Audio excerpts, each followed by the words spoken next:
Hey, welcome everybody. Welcome to the show. Yeah, are we getting ready for some more Dark Brandon? Is that what we're getting into here? Because this reminds me of a certain speech from a couple years ago. We're talking the NATO gaffs, and there are already gaffs aplenty thus far. And South China Saw. It's like a buzzsaw that will just chew up the Philippines and all the other stuff in that area. Joe, you know how like you see those videos of the guys doing woodwork in an unsafe way, and their hand just keeps getting close to the saw, and you're just like, I'm just going to stop watching the video because I know what's going to happen. I feel like that in watching, what's happening in the South China Sea. It's the hand's getting close to the buzzsaw, and eventually it is just going to go right into the teeth. And it's going to be one of those things where with modern weapons and modern platforms, so much will happen in one day. It'll make praying mantis look like a walk in the park, right? You'll end up with 20, 30 ships on each side at the bottom of the Pacific. So it's going to be interesting. Let's not kid ourselves. The Chinese are going to lose a lot of ships, but they've got a lot of ships to give. So whereas we have much fewer ships to be able to give away in that trade. So, well, you know what, Watcher, I have a third odds and ends for you, and it's the Sahand because there's new information. So, we'll talk about that. Oh, yeah, you're talking about the one that capsized or whatever. I heard they it has capsized yet again already. It's completely underwater, is what it looked like to me. Correct. So I'll just use that as my intro. Good morning, everyone. Welcome. The Sahand was refloated by Iran, and on its way to a berth to be repaired, it then capsized and sunk again. So officially, the namesake Sahand has been sunk 3 times, once in Operation Praying Mantis, and then 2 more times in the last week. If I'm not mistaken, it's now sunk in a far less convenient area to recover it from as well. Yeah, it is now in a spot where they can't easily recover it, and it might even be blocking the channel. So we shall see. Well, while Watcher recovers, welcome to the show, everybody. Stooges episode. It's a Three Stooges episode. I know. It's the best. I mean, Iran is very diligent, but they're not very competent. Let's just be honest about that. Guys, it's the 394th show. Looking at this number makes me realize we're like 2 weeks away from episode 400, and in 2 weeks we'll be probably in Montana. So fingers crossed we can do episode 400 either in Montana or right before Montana.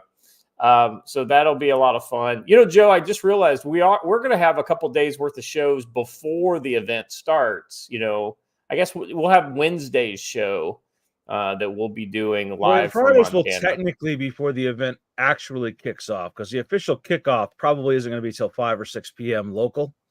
Yeah. But those shows we may do at a special time. We may do them at 11 Eastern, which is 9 local time in Montana. Yeah, the idea is that we will do shows. We will do the standard show, which is the CFC episode number show, whatever, and we'll probably do some special kind of shorter one-offs. We might do a little handy cam tour, like Council on Future Conflict, handy cam tour of the camp. I'm sure we'll be broadcasting over to Joe's Tactical Wisdom channel. Who knows? Maybe even Watcher will be able to get in on the action. So it should be a good time. A lot of stuff going on that week. And this is as good an opportunity as any for me to encourage you that if you have not made plans to come yet, if you think you might be able to make that happen, make it happen. Trust me, you're going to have a good time. It's 2nd, 3rd, and 4th of August. We're still at the mercy of our partners at Shield Arms on the website. My understanding is it's actually very close to being done.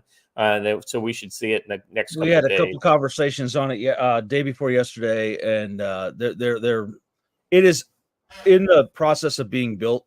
We talked about how the back end will work and where the money will go and all that kind of stuff. So. It's that close. So Okay, very good. This is going to be a great event, and I just I hate for one of you guys being out there kind of wishing you'd come because this will be a better year to go. Let me be honest. The reason why this year will be better is because it will be smaller. It'll be a little more intimate, right? This thing, Joe, could you imagine how nuts this thing would be if we had actually had all the support and the correct dates, like and all the entire organization that we've got behind this now 6 months prior. I mean, next Well, I'm going year. to tell you, even now, it's already more organized than last year's event.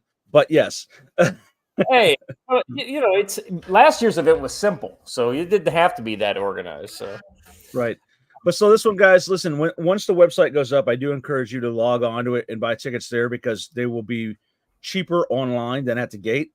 But you don't need the website to go ahead. I'll answer that question in just a second, George. So you don't need the website to make your travel plans, right? Go ahead and make your travel plans. It's definitely happening. You can contact Veterans Camp Ponderosa for reservations for a campsite or one of the few rooms we have available. You can just Google Veterans Camp Ponderosa. It comes right up. Linda's fantastic there. She'll take care of you. But plan on it. We're going to be out there anyway, and tickets at the gate will be a little bit more expensive than if you bought them online. So be watching for that site. Keep checking shieldfielddays.com. It should go up fairly soon. I didn't check it this morning. But it'll be up real quick, and we're still working on a schedule, and we've got some good speakers coming out and some good topics to talk about. So come on out. It's going to be a great time and a fantastic environment. You're going to have a lot of fun. Yeah, I mean, you will learn some stuff out there. I guarantee it, and you will have a good time. So my understanding is the vendors will be outside. Yeah. Oh, yeah. I'm sorry, George. Yeah, the vendors will be outside, but we have a plan for going inside. Yeah, in the event the weather is bad, but it doesn't look like it's going to be. So there's like a walkway that goes through the middle of the camp, and we're going to kind of put the vendors along it. It'll be like walking through a fair. It'll be kind of cool. Yeah, you had described it the other day pretty well, and it sounds like a good time. All right, Watcher, how you doing, brother? Doing all right, man. Not gonna lie, you're asking if we were gonna see a return of Dark Brandon. I have to say that I think all that kind of left his body and got emptied out in his diapers by his staff at some point. I mean, mostly what we have left is Dork Brandon. You got to remember, it was the original Dark Brandon was all a construct. It was all I know, smoke and mirrors. I know, and I'm saying that I think he's lost the ability to even project that kind of BS anymore. The website says coming soon, so that's an improvement over Monday. So, ooh, look at that. We're rooting for you, Shield Arms guys. Yeah. So just I dropped the link in there. Everyone save that and keep checking it. It should pop up. It's really early in the morning there right now, so it could even be up today. So good stuff. Watcher, you've got a busy time of year coming up. You got the fair coming up again, don't you? Yep. That's when the property I'm on makes about a third of its entire annual budget in a little 9-day stretch. Right on. So gonna be busy. Well, I'm glad the show is early. That way we won't have too much overlap. But I got the feeling that you're gonna be like immediately going out of the show, going straight into parking. Yeah, it may be that I start having to leave the show a little bit early. I'm not gonna lie. Like I'm gonna have to be on the lot at 8 my time, which is not gonna work out very well with show timing. But I'll definitely be able to help get everything set up and everything, and probably be there for odds and ends and first topics. Well, if you have to get away, we appreciate that, but you will be missed. So just know that. Appreciate it. A lot of good questions in chat. Hold them, guys. We got some cool topics for today. You might be surprised on what we cover. Yeah, let's jump right into it, shall we? So I wanted to kind of start off with some of this stuff. We were speculating the other day, I think it was Friday, about like, hey, is this a big kind of, what's going on with POTUS and his condition, and what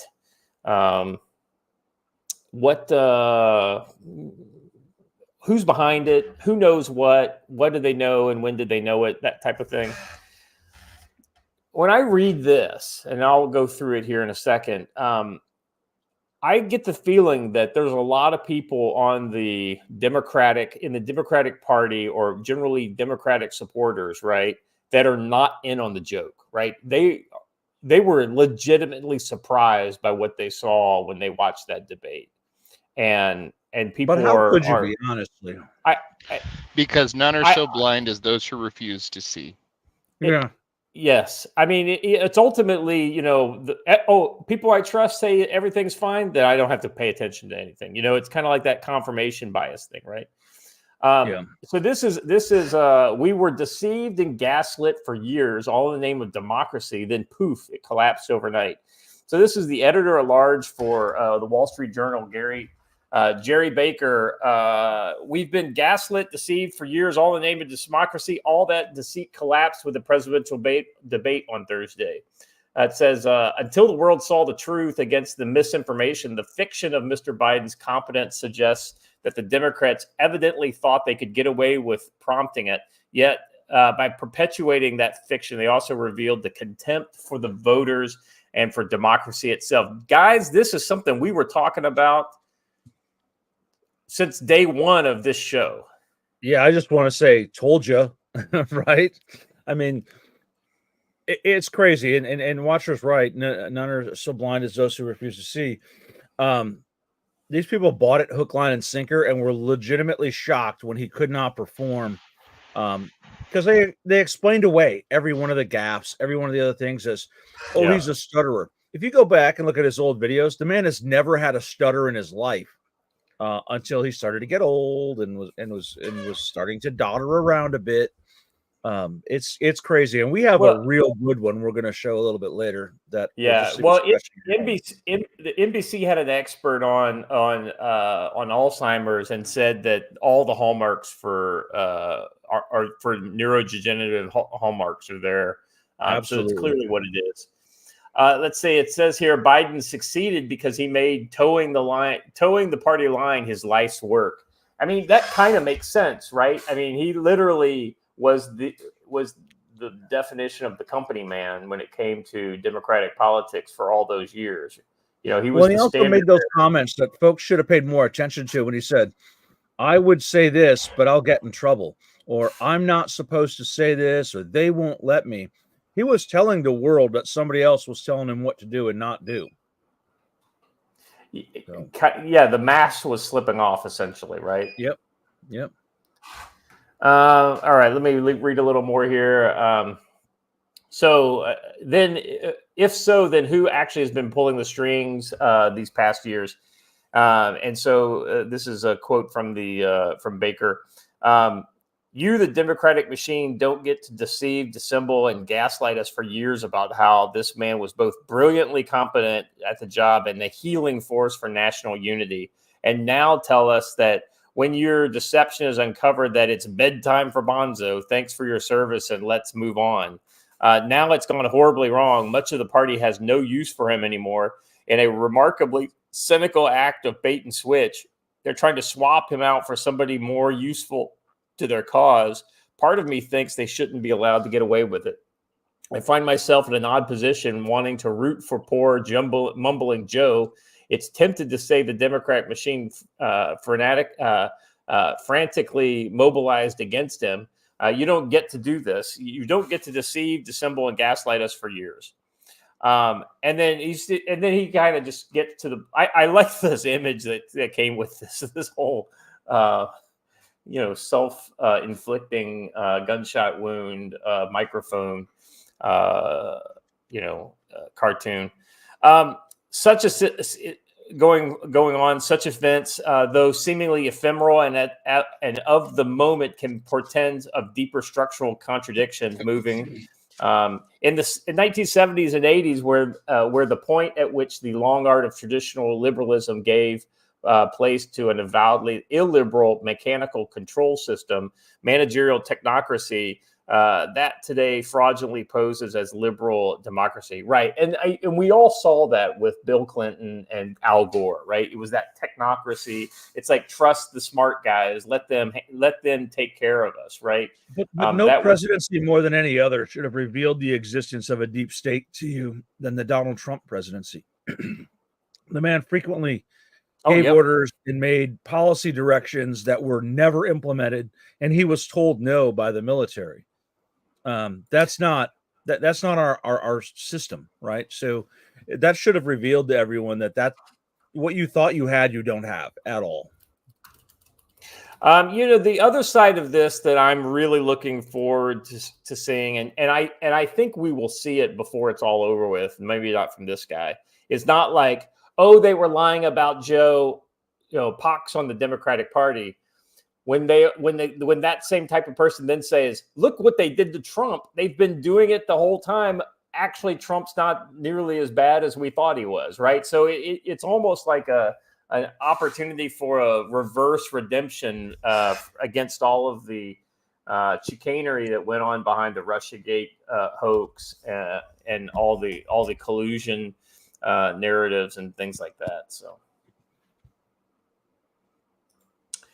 We have our moderator at large, Stormy, in the chat. Good morning. By the way, I just want to, let me kind of, we're going to transition off of this topic here. But our numbers on YouTube have been a little lower. And I think it's because YouTube does not like to share our content at all. And so, but that's fine.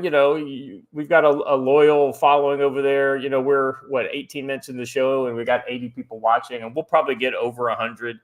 There was a time at which we would get 150 on YouTube pretty regularly. Most of those numbers seem to have kind of transferred over to Rumble, but some days, traffic is slow, and that's okay. It doesn't affect the show one way or the other. But so I just want to let you guys know the names we see in the chat that we see on a regular basis. Story, Patrick 7, Androdite, J-Sup, Steve, kind of going Karen, Derna, Daisy Girl.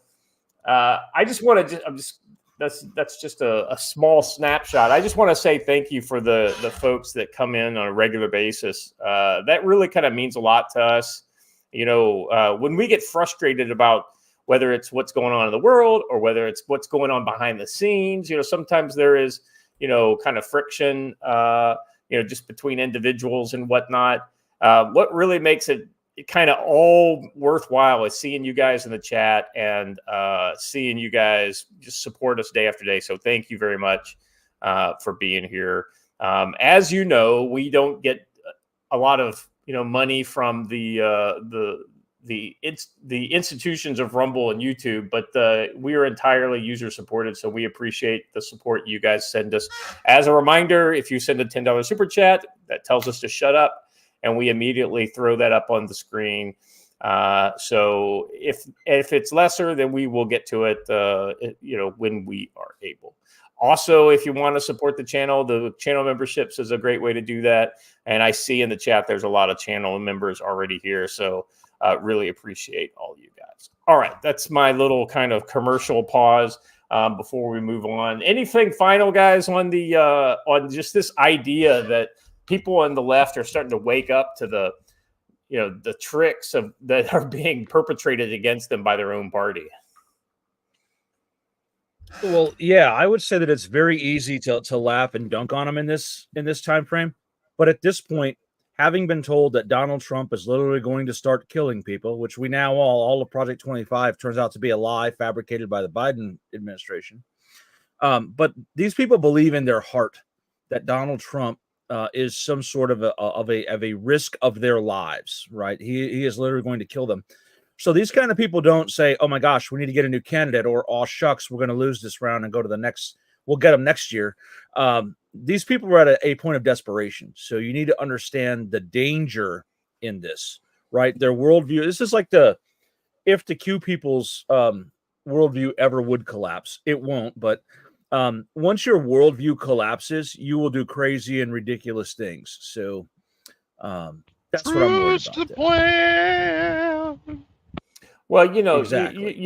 Joe, the deal with the with the folks that you just mentioned, and when your entire reality is based on fantasy, it can't collapse because none of it's real, right? Now, the problem for the Democrats is there's just enough truth out there that they can grasp on. It's like that ledge. Your fingernails are holding on to that ledge, right? And you're barely holding on. So it's a little different there. You guys are killing the chat. Thank you very much. All right. Real quick, Merc06 for $5 over on Rumble for the support. Thank you, brother. We appreciate that.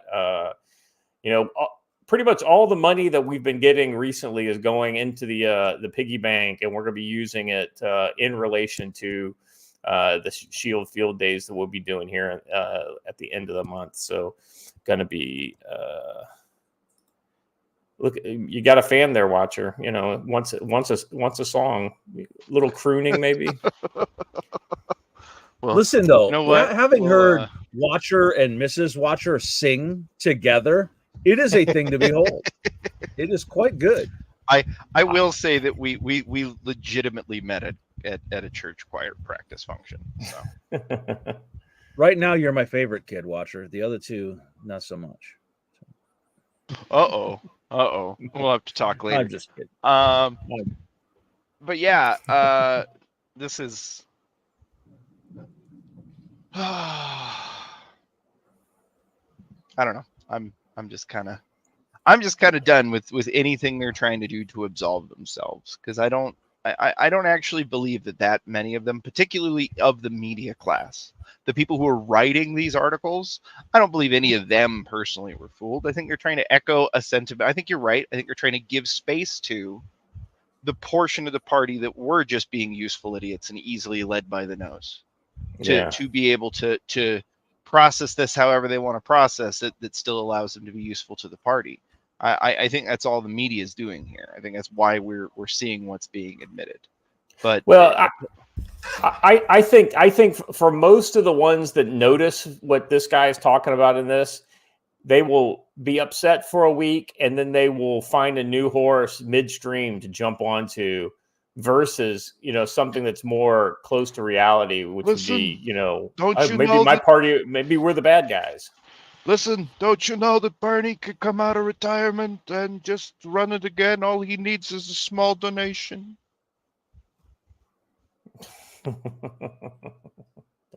Don't get me started. All right. Hey, that's a good question, Darth Hideous. Don't know. What do you say? Who's worse, though? The Trump derangement syndrome left or the Trump daddy syndrome right? Whew. Well, let me just put it this way. The Trump derangement syndrome people will never vote for Trump. The Trump daddy people will vote for Trump, which theoretically could, although completely misguided in their motivation, lead to some good. So, but they're the ones that get angrier with you on Twitter than anyone else. Yeah, I don't engage with those guys too much, so it's kind of like I don't respect their points of view, so it's kind of like I just avoid them. Well, hey, let's be clear here. Be prepared. There are some people who think like this. Okay. Oh, sorry. We're dueling there over it. Yeah. I mean, there are some people who literally think like that. I think a lot more of them are more the God, Emperor, or King Trump sort of BS. By the way, since we have Chris's comment up here on the screen, be prepared. I want to make it known a little secret. He and I are developing a secret plan to administratively kill Reaper during a training session while we're both wearing Rhodesian brushstroke camo, and he's going to use the FAL to do so. So it's going to There we go. Leave it to Stormy to degenerate the Trump Daddy chat to the next All right, all right. Does So Trump Daddy we've been get to see interrupted. them toes? On that note, Derna for $10 says the media think they run politics in this country, but they are just a PR campaign for the sponsors. They don't make money. They're not beating the administrative state in a power struggle. Yeah, I kind of agree with that. Well, and to some extent, see, that's just it. Because the media are kind of a cutout from the real centers of power, that's where I think most of that disconnect comes from. Because I disagree. I think you're just looking at, look, you know, the like 13 keys to power or whatever. Now that guy's become fucking unhinged and delusional in his current analysis of stuff. But like, if you look at it, the media is just one tool, right? And there are various different small sub factions within the Democratic Party that wield other power as well. It's not like it's just these media clowns coming out and being like, oh yeah, we're going to just come out and replace the president all by ourselves. It's not like a conglomeration of CNN and MSNBC and all these other guys came together and were like, yeah, we're going to get Biden out. No, they're taking marching orders like they always have. They're an apparatus, they're a tool, they're a cutout. They're literally a government entity, just with the strings cut, like we've seen with all this. Oh, we're not censoring social media. We're not controlling social media at all. We're just making polite requests behind the scenes. Yeah. All right. Let's move on to the next odds and ends, shall we? This is interesting. This is actually something you shared, Watcher, that I missed it when you originally shared it yesterday. So I was glad you kind of brought it up before the show. You want to walk us through this one? Yeah, give me just a second. So I don't know about who the source is, but it doesn't matter because he's quoting official government documents that you can go reference. So, breaking U.S. Director of National Intelligence Avril Haines released a statement that the Iranian government and their, quote, influencers are posing as activists supporting anti-Israel protests in the U.S. The Iranian regime is even providing financial support to protesters. Now, so this is the head of the United States Intelligence Service catching up with the rest of us after, I don't know, years of saying so. Yeah, go ahead. I'm sorry. No, you're good. Three and a half ish years. So I want to get into this note. I'm just going to read it because, boy, irony, right? As I noted in testimony to the Congress in May, Iran is becoming increasingly aggressive in their foreign influence efforts, seeking to stoke discord and undermine confidence in our democratic institutions. Really? As we have seen them do in the past, including in prior election cycles, they continue to adapt their cyber and influence activities using social media platforms and issuing threats. It is likely they will continue to rely on their intelligence services in these efforts, as well as Iranian-based online influencers to promote their narratives. In recent weeks, the Iranian government actors have sought to opportunistically take advantage of ongoing protests regarding the war in Gaza using a playbook I've seen other actors use over the years, as in themselves. We have observed actors tied to Iran's government posting as activists online, seeking to encourage protests and even providing financial support to protesters. Gee, I wonder, now this is legitimately, guys, do you think that the internal collaborative Iranian, Russian, North Korean, Chinese project is called Project American Summer? Well, absolutely. And here's the other thing about this. This is the first ever update like this that he's done, and says he's going to start doing it more often. But it's ironic he's calling out Iran, which is the easiest target, right? Everyone knows Iran hates us. They shout death to America. But it also appears to be giving solid cover to the one nation whose actual nationals we keep finding in the center of these protests. We even showed it on Monday when they pulled a mask off the one protester, and he was of what descent? Chinese. Dun, dun, dun. So yeah, we keep finding Chinese actors in the center of these clusters. So Sure, Iran might be handing out the money, but China's telling them who to put the money in the hand of. Well, and the interesting thing about all these kind of foreign actors in the U.S., unless they get caught like literally red-handed communicating back with, their handlers or whatever, all they do is they just play dumb, right? They play dumb, and there's nothing that leads them to anything larger. It's hard to put it. Put the finger on a larger conspiracy. It's just kind of coincidences, right, Joe? It's a coincidence. Bull.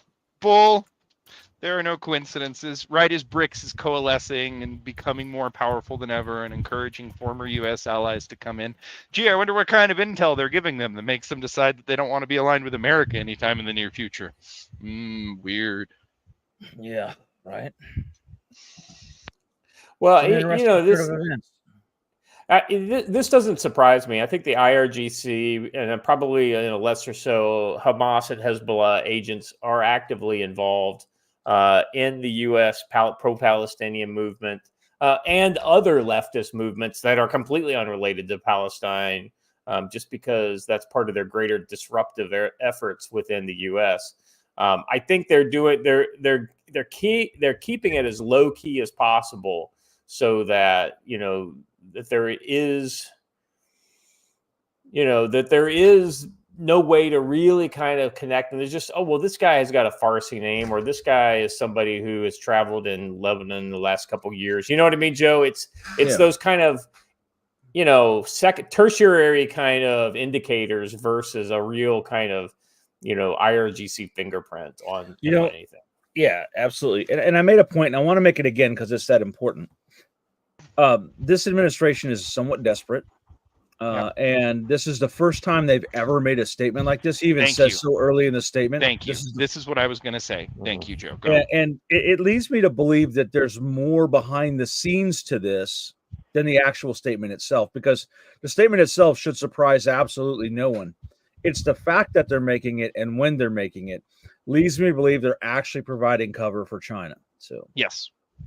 Yeah, providing cover for China. And look, remember, guys, I never think the people who do these types of things think, as much as we hate them about other things, they're manipulative sons of bitches, and they understand that you never take an action for a single reason. You always pack as many different options into it as possible. And I think the other side of this is, hey, who's the main part of the faction who's the main part of the Democratic faction that they're really worried about Joe being able to secure the votes of and getting the support of? And oh my gosh, aren't they turning the votes against us? Oh, gee. That's the Gaza protesters, isn't it? Weird. It is. And you know what? A great way to unify people when you're having a bad PR week. It's the same reason why we see, and at risk of causing yet another conflict on Twitter, it's the same reason why we see Patriot Front when we see Patriot Front when there's been a bad news week for the administration. And it's the same reason why all of a sudden we're saying, look, boogeyman over there. We need to unite and fight this boogeyman. So. Sorry. Oh, good Lord, Stormy. Wow. All right. I do have to say, hold on. As long as we're here, before we move on, did anybody see the Barron moment that happened last night, and then all of the Barron memes that have come out since then? Because I saw the clips on X, but I haven't watched any of them. Well, it was just Barron was there, kind of his first thing where he's old enough to actually be acknowledged, and so they had him stand up and kind of have a clap. But then people noticed how unbelievably tall he is for his age, and so memes like this started coming out.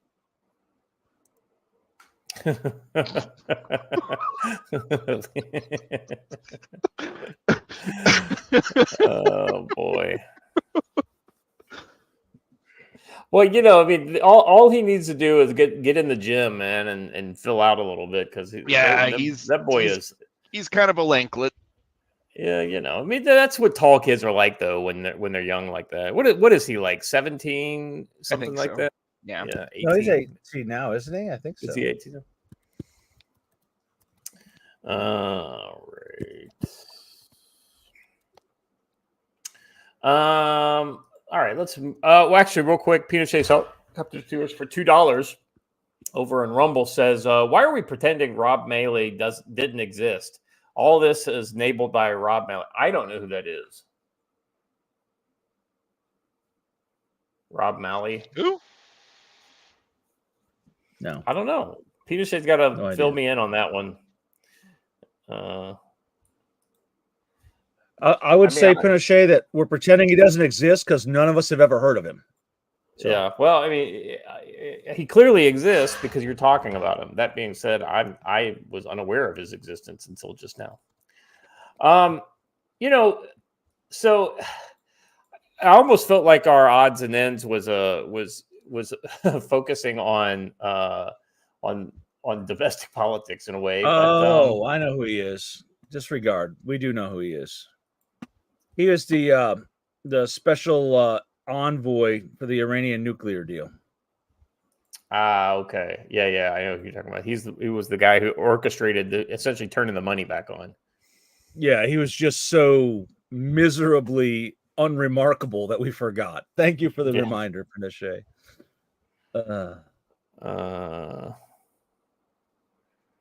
Now I'm curious how tall Stormy is. I always thought Stormy was a shorty, but you never know. All right, sorry about that. I just get distracted.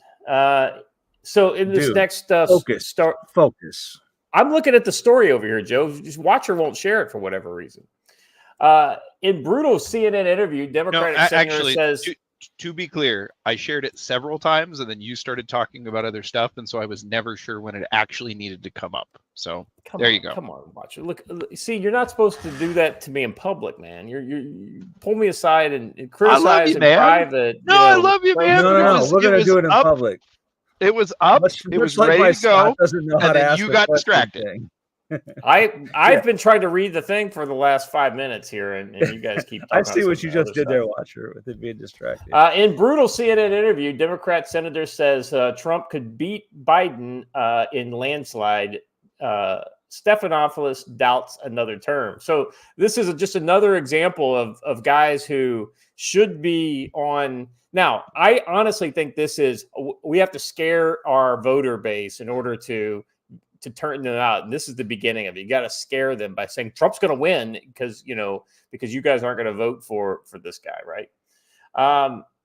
Yeah. So he's publicly casting doubt on President Joe Biden's chance against Donald Trump in November.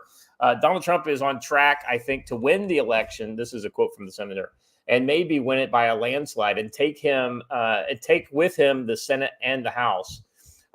So for me, this isn't a question about polling. It's not a question about politics. It's a moral question about the future of our country. So, I mean, this kind of gets to it, right? He is a true believer of the leftist cause in the U.S. Can I get a dumb question about this guy real quick? I don't recall ever hearing about him before. Can somebody remind me of what he might have been involved in that I can remember him for? Because this is just one of those like faces in the crowd to me as far as Democrats. Well, he's a senator, right? I get you, and I'm more wondering. I am trying to connect faces with factions and trying to figure out parts of who the network is, and this guy's come out really hard swinging. So it'd be interesting to figure out. First of all, I'll say he's not our Mike Bennett, just so you know. No, definitely not. Oh, hold on a second. Hold on a second. Random PNW guy 84 for $10 over on Rumble says, so how are the superdelegates going to pick as the DNC to be the actual nominee of the Democratic Party? Yeah, that's to be determined on what the hell is actually going to happen at the DNC. I don't. Joe, you think that they're going to there's going to be a serious effort at the DNC especially with the super delegates to find a new path? Whitmer, Newsom, or Newsom, Whitmer. Almost guaranteed. Yeah.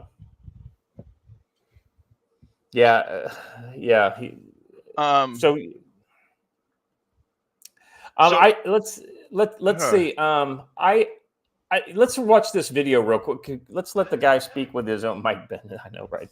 That when I first saw that, I was was taken aback for a second. Yeah, I didn't even think about it actually until you said it, and then I was like, oh wait, hold on, ooh, that's a spook.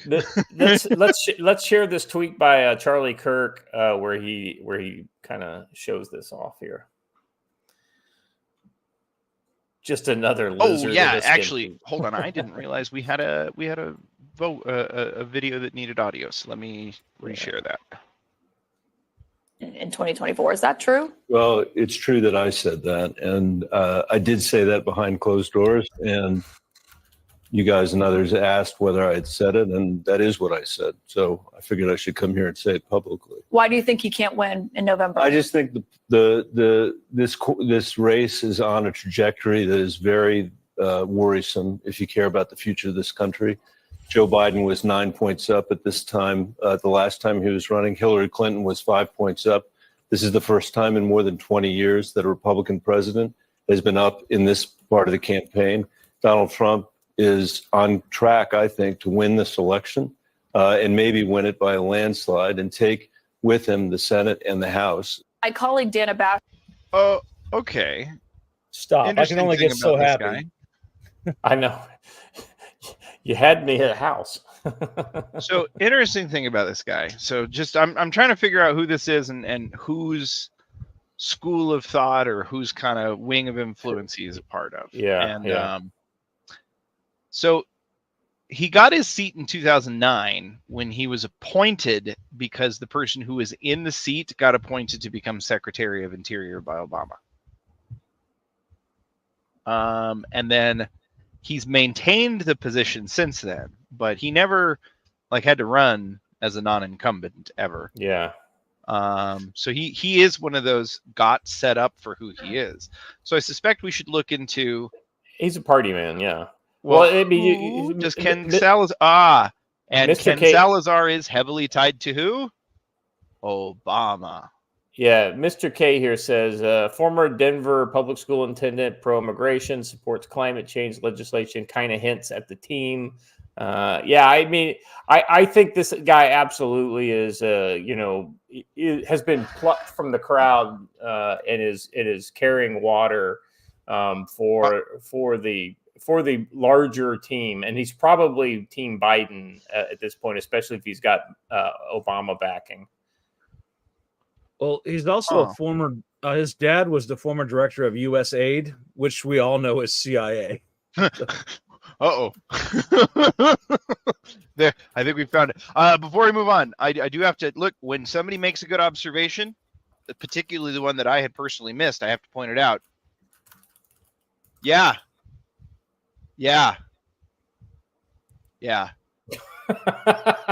All right. I don't know how that's relevant.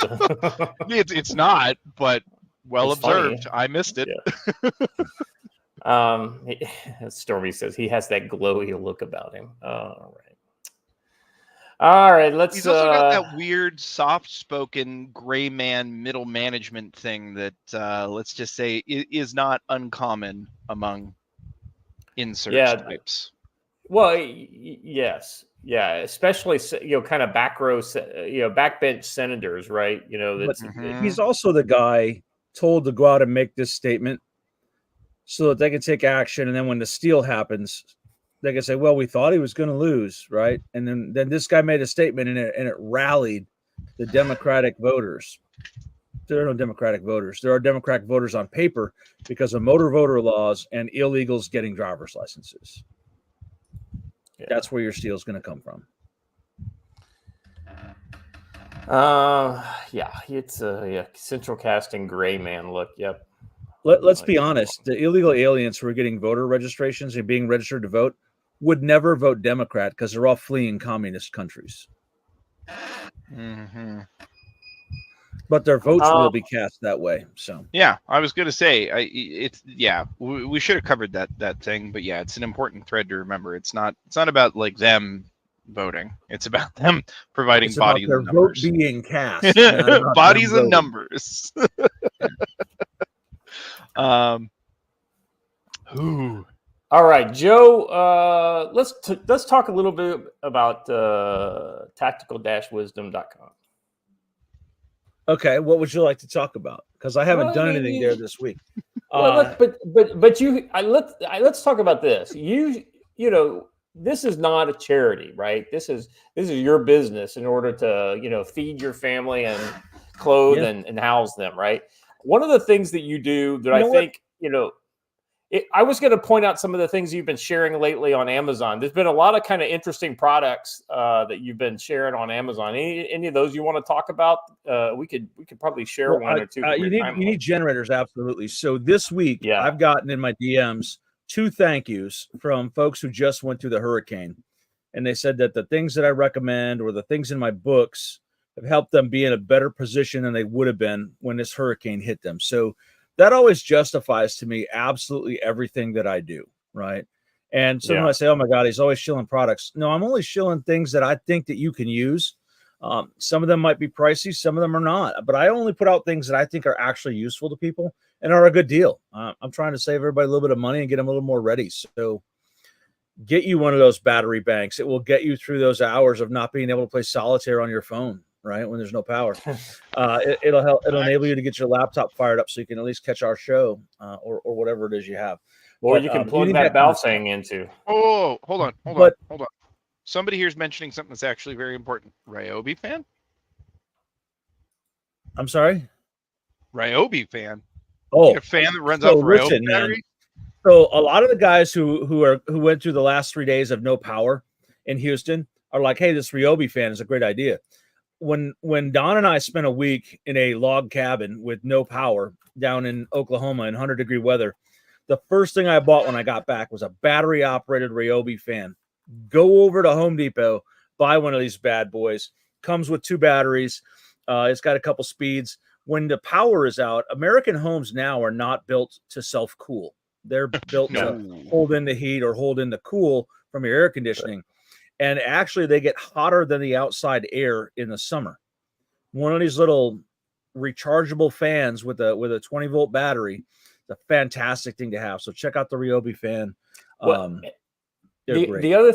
other thing too. So like one of the things that people that live in countries like Afghanistan, countries with very little infrastructure, have really kind of cracked the code on how to get the most out of their electric power that they do have, right?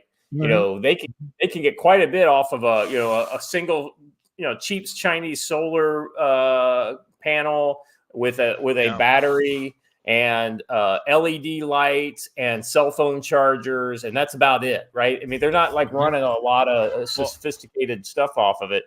And the thing I really like about what you share, it's that kind of subsistence kind of electrical survival infrastructure, that bare bones infrastructure, right? Exactly right. You got to have some of it. But I want to talk about a couple things on here. You mentioned it being my livelihood. So every time I talk about training courses, go ahead and click that washer. We've got a couple training courses coming up.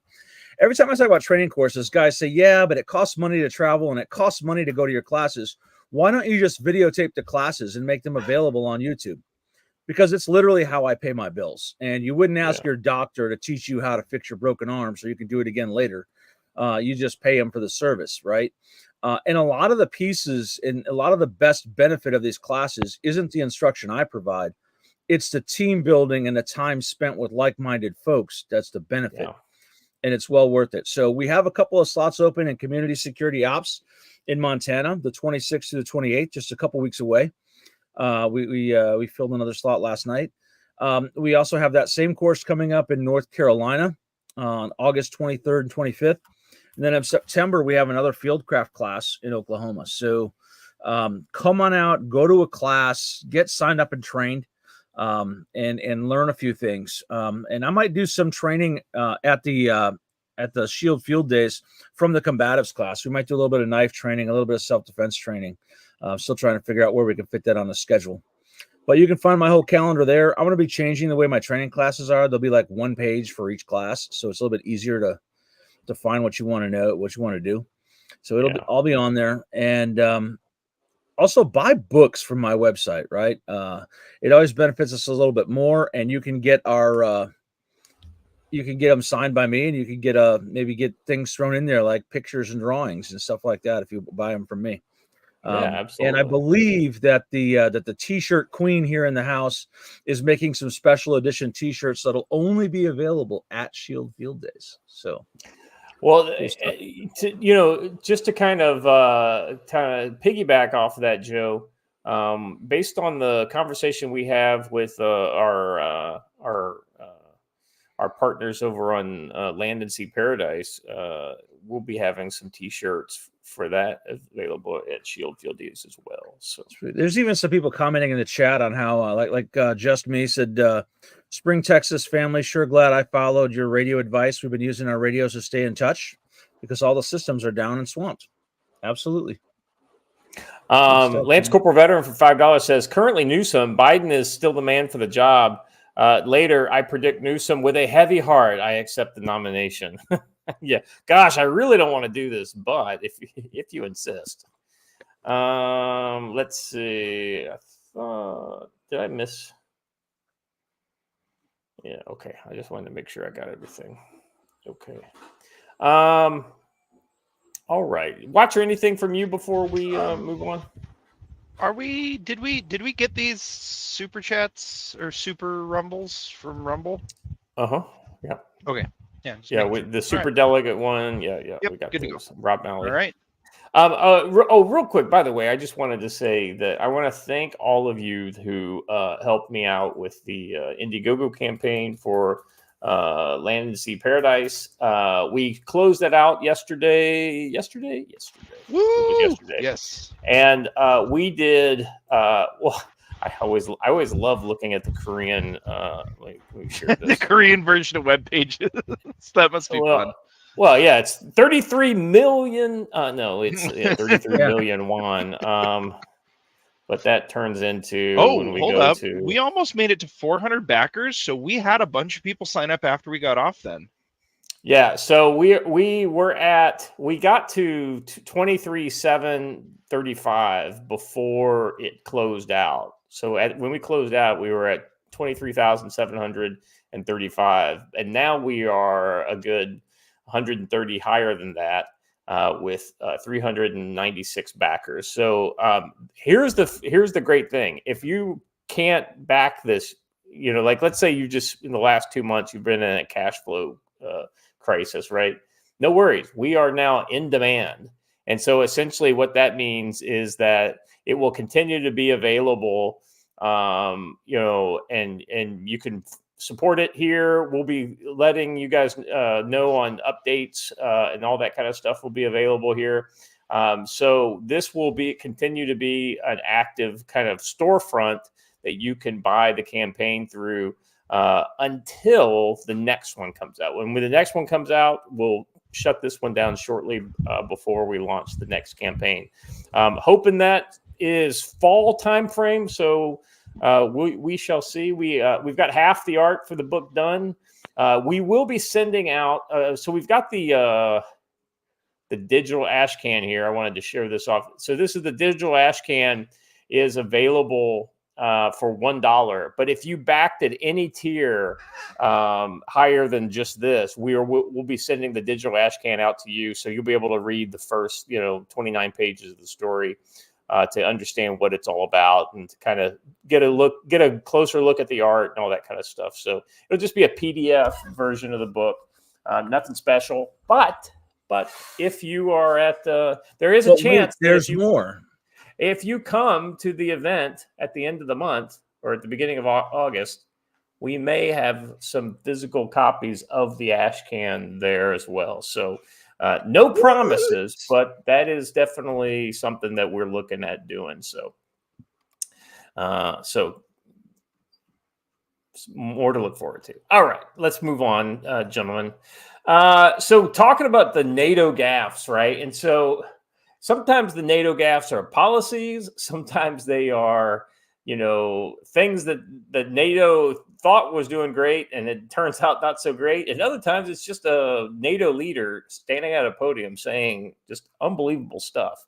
So while we have some more punchline worthy things in this, let's start with the kind of the serious news. New NATO command will assist Ukraine with training and equipment donations. Oh, so they're going to become co-belligerents, I guess, huh? Is that what that means? Well, I'll be honest. This right here is Trump proofing. That's all this is. They're removing. Oh yeah. They're removing the U.S. as the main hand that's coordinating everything and transferring it to NATO so that they can keep Donald Trump from ending it. Well, the irony is I'm good with that because Trump doesn't give a shit if NATO continues to help them. He just cares about whether the U.S. money is going towards it, right? And because let's be honest, NATO is barely giving hardly any money. Almost all the money and big ticket items are coming from U.S. Stockpiles or U.S. coffers, or their F-16s that the U.S. has to allow, say, the Dutch to give to them. Let me read a little bit more into this, and then we'll talk about it. NATO's leaders are set to approve a separate command in Wiesbaden, Germany, which is the location of USARAF. That's the U.S. Army, Europe. I think it's separate now from AFRICOM. Let's see. The Germany to coordinate training and equipment donations to Kiev's forces. A senior administration official told reporters last week the command will have about 700 personnel from NATO countries and partner nations assigned to the center. An Alliance news release said the administration official speaking to the press Friday said that the center would increase interoperability amongst Ukrainian forces and NATO. The interesting thing there is NATO Landcom doesn't even have 700 people assigned to it. As an example of the drive to make Kiev's military more interoperable with NATO's, I love that term, interoperable. That's very much a military, kind of business speak term. Well, Scott, if you want people to pay attention, you need to hold on everyone. for a few seconds. I know. I saw that. It looks like you get ready to claw the hell out of Joe there. Yeah, she's trying to escape, so I gave her back to the other person. So. Let's see here. The U.S. for more than a year have been training Ukrainians on the F-16 platforms. NATO will also facilitate equipment logistics and provide support through the center and long-term development of Ukraine's armed forces, the release added. So, guys, what's your kind of take on this with NATO kind of, normalizing the kind of infrastructure of support, whether it's the flow of weapons into Ukraine or whether it's logistical support or whether it's training support? What's your take on this? Well, I guess I'll go first to give Joe some cover. Till he's got a minute to answer. My take, as always, is the U.S. should not have any involvement in NATO and should not care.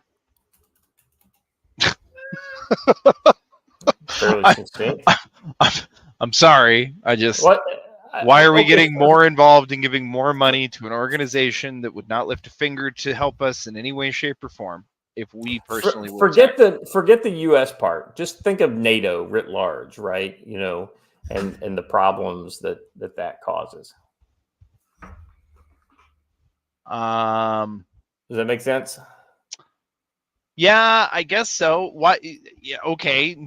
New follow-up question then. Roughly the same, but still, follows into your path there. Why is NATO having anything to do with Ukraine, who NATO has openly acknowledged recently they are no longer going to allow to be admitted?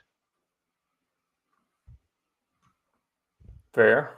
Joe, what's your kind of take on this? Well, I think I already gave it, right? I mean, this is one, it does make them a co-belligerent. The fact that that Poland specifically has said the Ukrainian Legion is now Polish sourced, trained, and equipped, but to fight in Ukraine kind of makes NATO a co-belligerent, 100%. Yeah. Well, this kind of goes to that story that you were sharing. Maybe now's a good opportunity to kind of talk about this real quick, because it really gets to the mentality that Poland has, specifically Poland, but Yeah, we talking about that breaking news story? Yeah, the one from the private chat. Yeah, there you go. Poland must prepare army for full-scale conflict, Army Chief says. Now, army should always be prepared, right? This is the kind of this, in the proper context, is absolutely the right thing that any military leader should be saying about his army. But the problem is that I don't know that that's the case here. Poland needs to prepare its soldiers for all-out conflict, its armed forces chief said on Wednesday, as country boosts number of troops along its border with Russia and Belarus. Poland's relations with Russia and its ally Belarus have deteriorated sharply since Moscow sent tens of thousands of troops into neighboring Ukraine on February 24th, 2022. God, it's been a long time.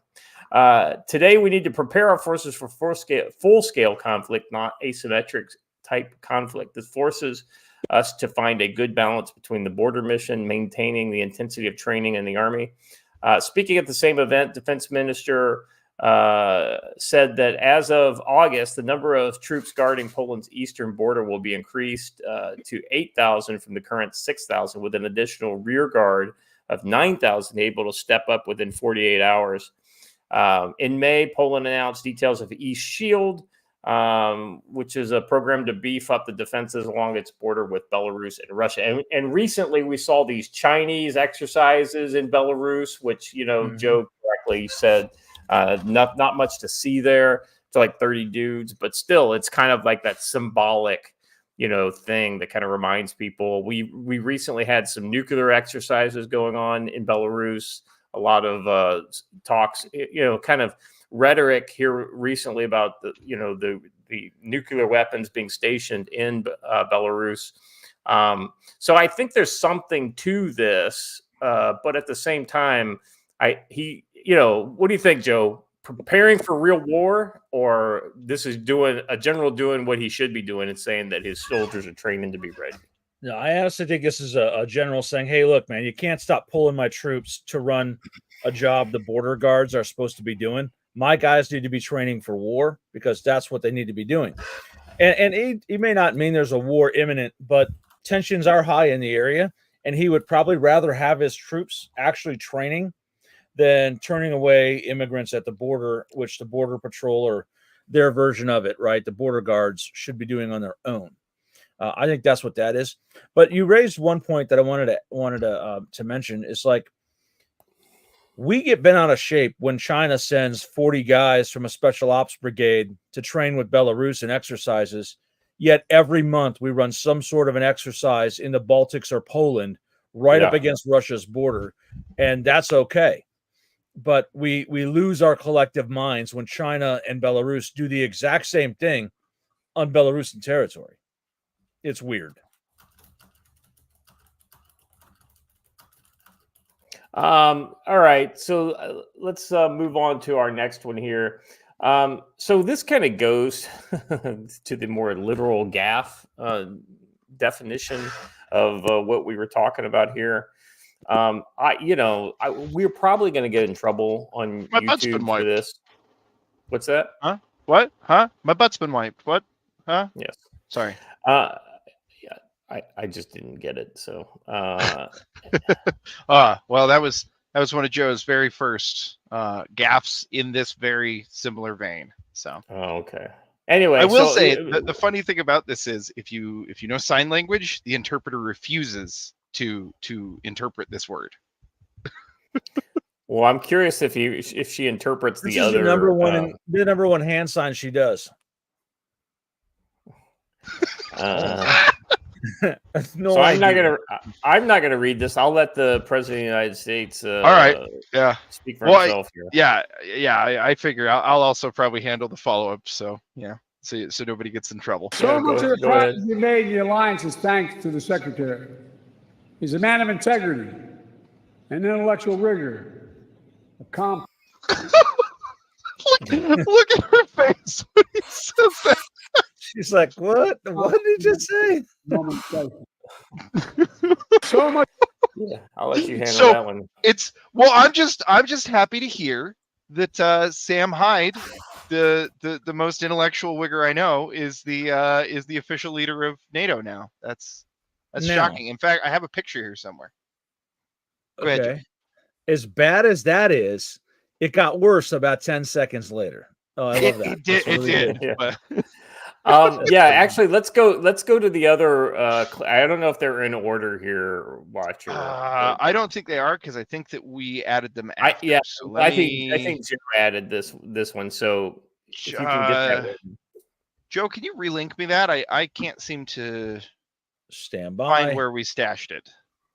All right, I gotta pull it up in my X real quick, but I think I have it up. No, I don't. Stand by. Give me just a second. Okay. Yeah, I might Because have it it was open in a great. tab here. But yeah, Darth Kitty. the full context of that clip is he just keeps going and going and going, really? and it's just gaff after gaff after It might gaff. be just sitting on my clipboard here. Oh no, it's not. Shield Field Days is. All right, hold on. Stand by. I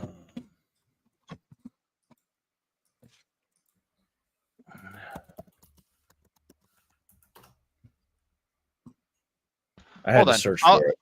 Yeah, I was just gonna I say I got might it. be able to find it by search. Oh, there's a coming soon. There's a coming soon page now. Here. It's popped Yeah, up since I the show told you started. that earlier. I didn't see it earlier. When I opened it earlier, it was still some sort of translation service thing. No, I said that was a. It's the. Here it is, Watcher. It's the. Thank you, sir. That's an improvement over Monday. So. All right, folks. So You've guided this alliance through one of the most consequential periods in its history. I realize, you're talking to your wife, I personally... you're what? Do it again. Do it again. You've guided this alliance through one of the most consequential periods in its history. I realize, you're talking to your wife, I personally ask you to extend your service. He even busted up laughing when he said it.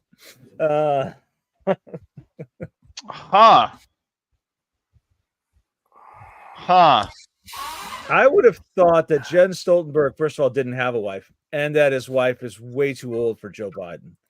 But well, there's that. But also, I would assume that for Joe to be doing that with anybody is just an absolute marvel of pharmacological sorcery. Well, but you got to remember, Joe of today is not the Joe that was around in 2016, or 2020, right? I mean, that was a more spry and let's be very honest. The Joe that's around today wasn't the Joe that was around this morning at breakfast. Right. That's your opinion, not my opinion.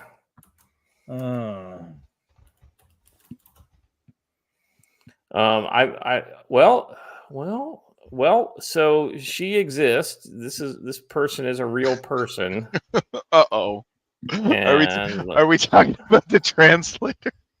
I hope somebody in the press conference asks him, "Hey man, are you actually screwing the Secretary General's wife?" Ding.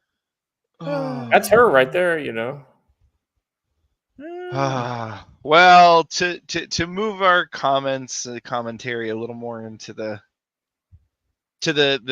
territory of the aristocratic rather than the plebeian. Let's even though we can't be here, let's ask the opinion of our good friend Stan, shall we?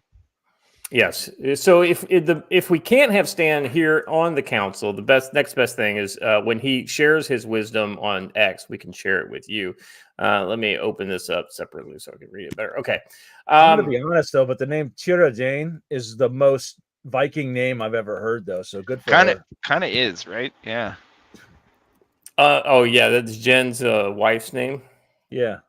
Yeah. All right. So, by the way, if you're not following Stan over on X, he is the Virginia Gentleman, GEN1. He says, "I was speaking to a colleague who had." Okay, first of all, this is going off of a NATO tweet, so he's. And I bet I know exactly what colleague that is. But anywho, today, 32 NATO leaders were meeting in Washington, where they will demonstrate NATO's unity and strength. This is a NATO tweet. In support of Ukraine to keep all of our peoples and values safe. And then there's some tags, and that's about it. That's for the NATO summit.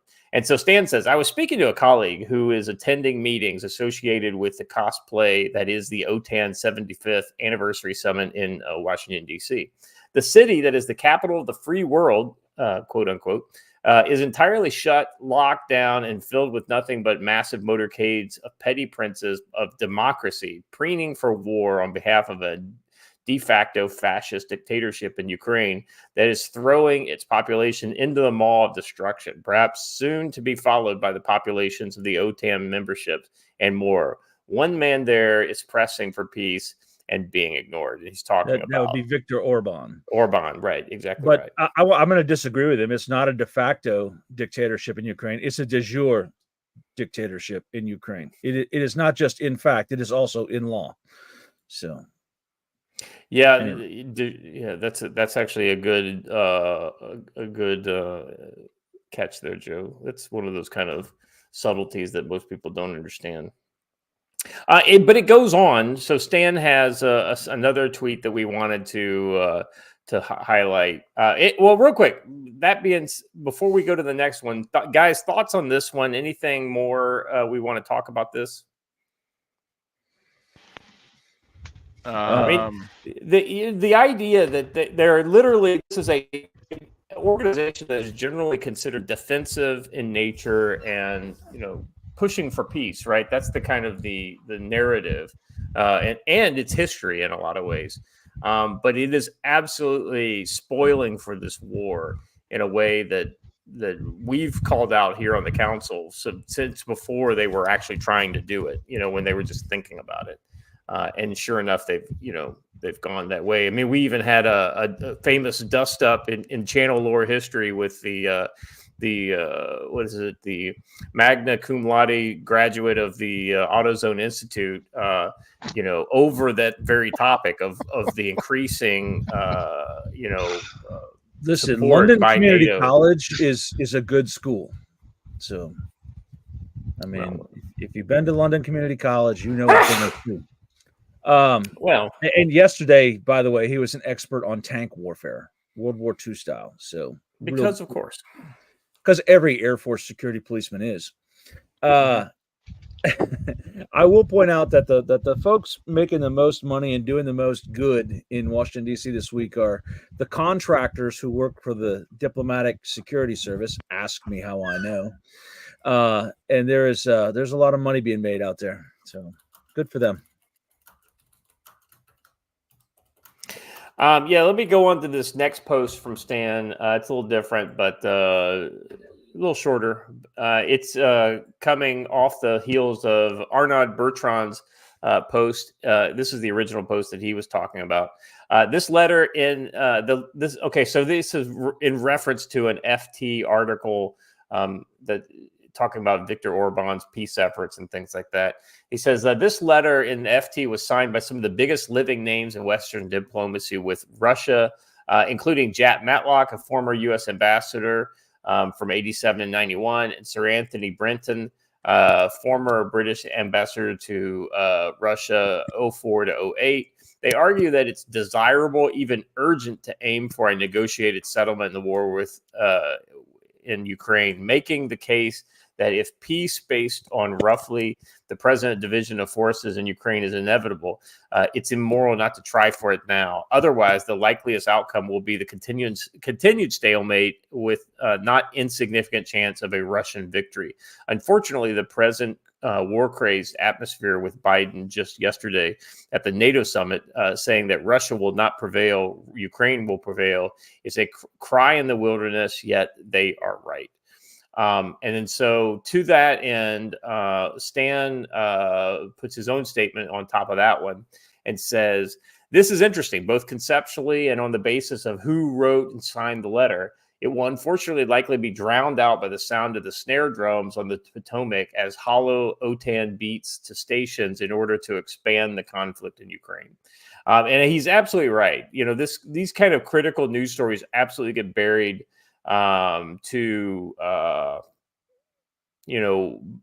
the kind of just the mainstream rhetoric that comes out of these organizations like NATO. Point of order, it's beat to quarters, not beat to stations. I just wrote what he said here, but I think you're right there, Joe. You don't need to think I'm right. I'm right. I don't know. Peter says helicopter tours for $2 says, to quote William Tecumseh Sherman, Washington D.C. is corrupt as hell. An apt quote, very very appropriate for this. Speaking of unbelievably corrupt governments. Yes. Right? Our next story is about one of everyone's favorites. Oh, the most corrupt government in Europe by far. And this guy is a real life action hero. So let's listen to what he has to say here. Для мене це, знаєте, завжди для всіх, мені здається, це дуже чутливо. Wait, Я батько, я he's президент, speaking in English, людина, but they've translated it over with і Ukrainian. це дуже Yeah. складно втрачати людей. I wish we had the English language. I am a version. father. I am the president. I am a guarantor. I am a person. Sorry, I'm a pioneer. I am invincible. I am a human. It is very difficult to lose people, to lose children. At such moments, I want to kill Putin, Zelensky says about a Russian strike on a children's hospital in That Kiev. man. Well, just wait summed this one up. wait a second, Watcher. What's the name of that children's hospital? Oh, we're gonna make me. I don't know. I mean, this is exactly what It's the Indianapolis Children's Hospital, obviously. Akmatyet. Indianapolis, Indiana. Akmatyet. Not hard. Yeah, let's play the game. Besides, people don't get off on me mispronouncing stuff, Scott. It's you. I know. I just want to say the reason why I mispronounce it is because I'm just the guy reading it. If you read it, you would mispronounce it too. 150%. In fact, if we wanted to get it accurate, we would have Joe pronounce all of our Russian segments, which is But I don't specifically want to why get Joe it never gets accurate. to read them. It's not fun that way. I know that's exactly right. I lean into the meme at this point. So All right, hold on. So let's get a pronunciation here. 2 seconds. It's loading. Wait, no, I had the wrong one loaded. There we go.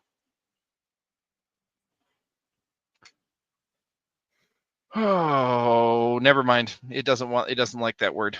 It must be a proper noun or something. Mm. It is. But there's some dispute as to who actually hit that hospital. I can't definitively say one way or the other because most missiles look a lot alike.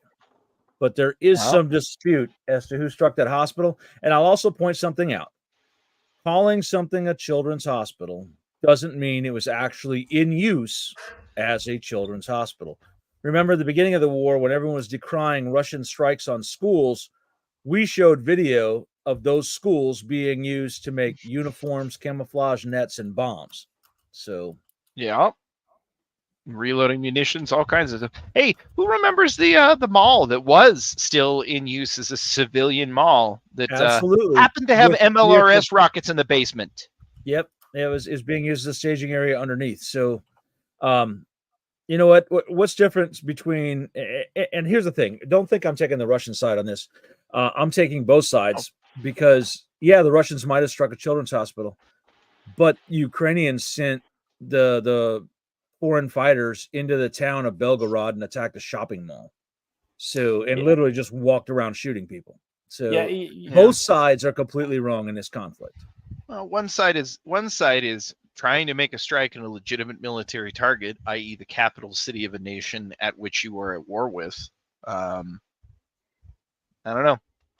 Yeah. Ron has it. Baby milk factory redux. Absolutely.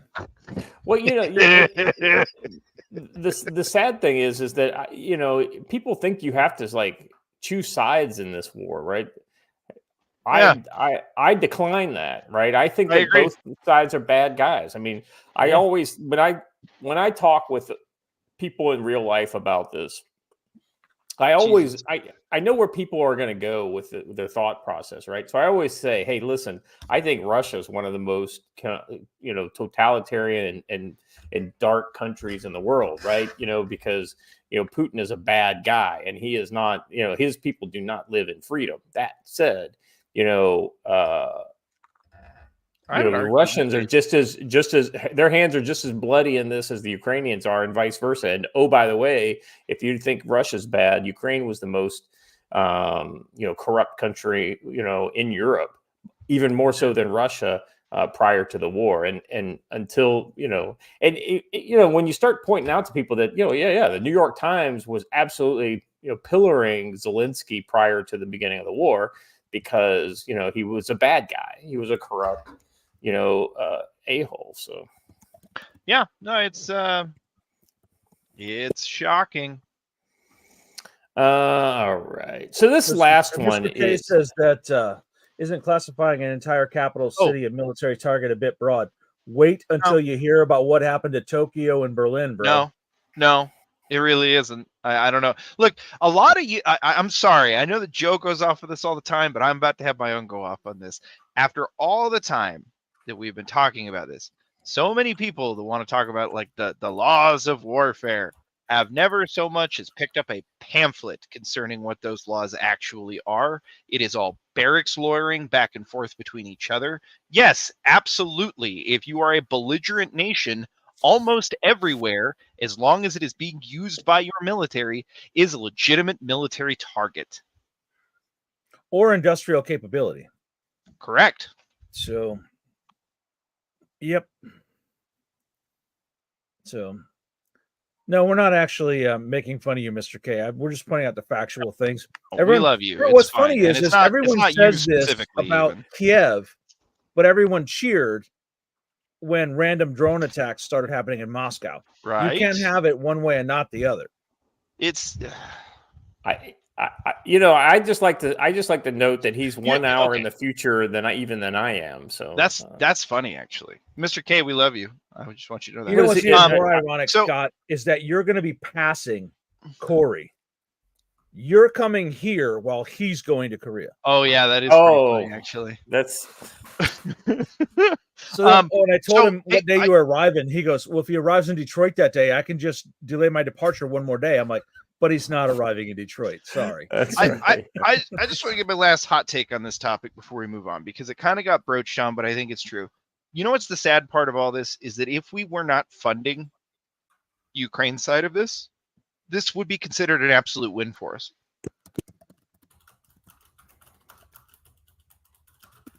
Yeah.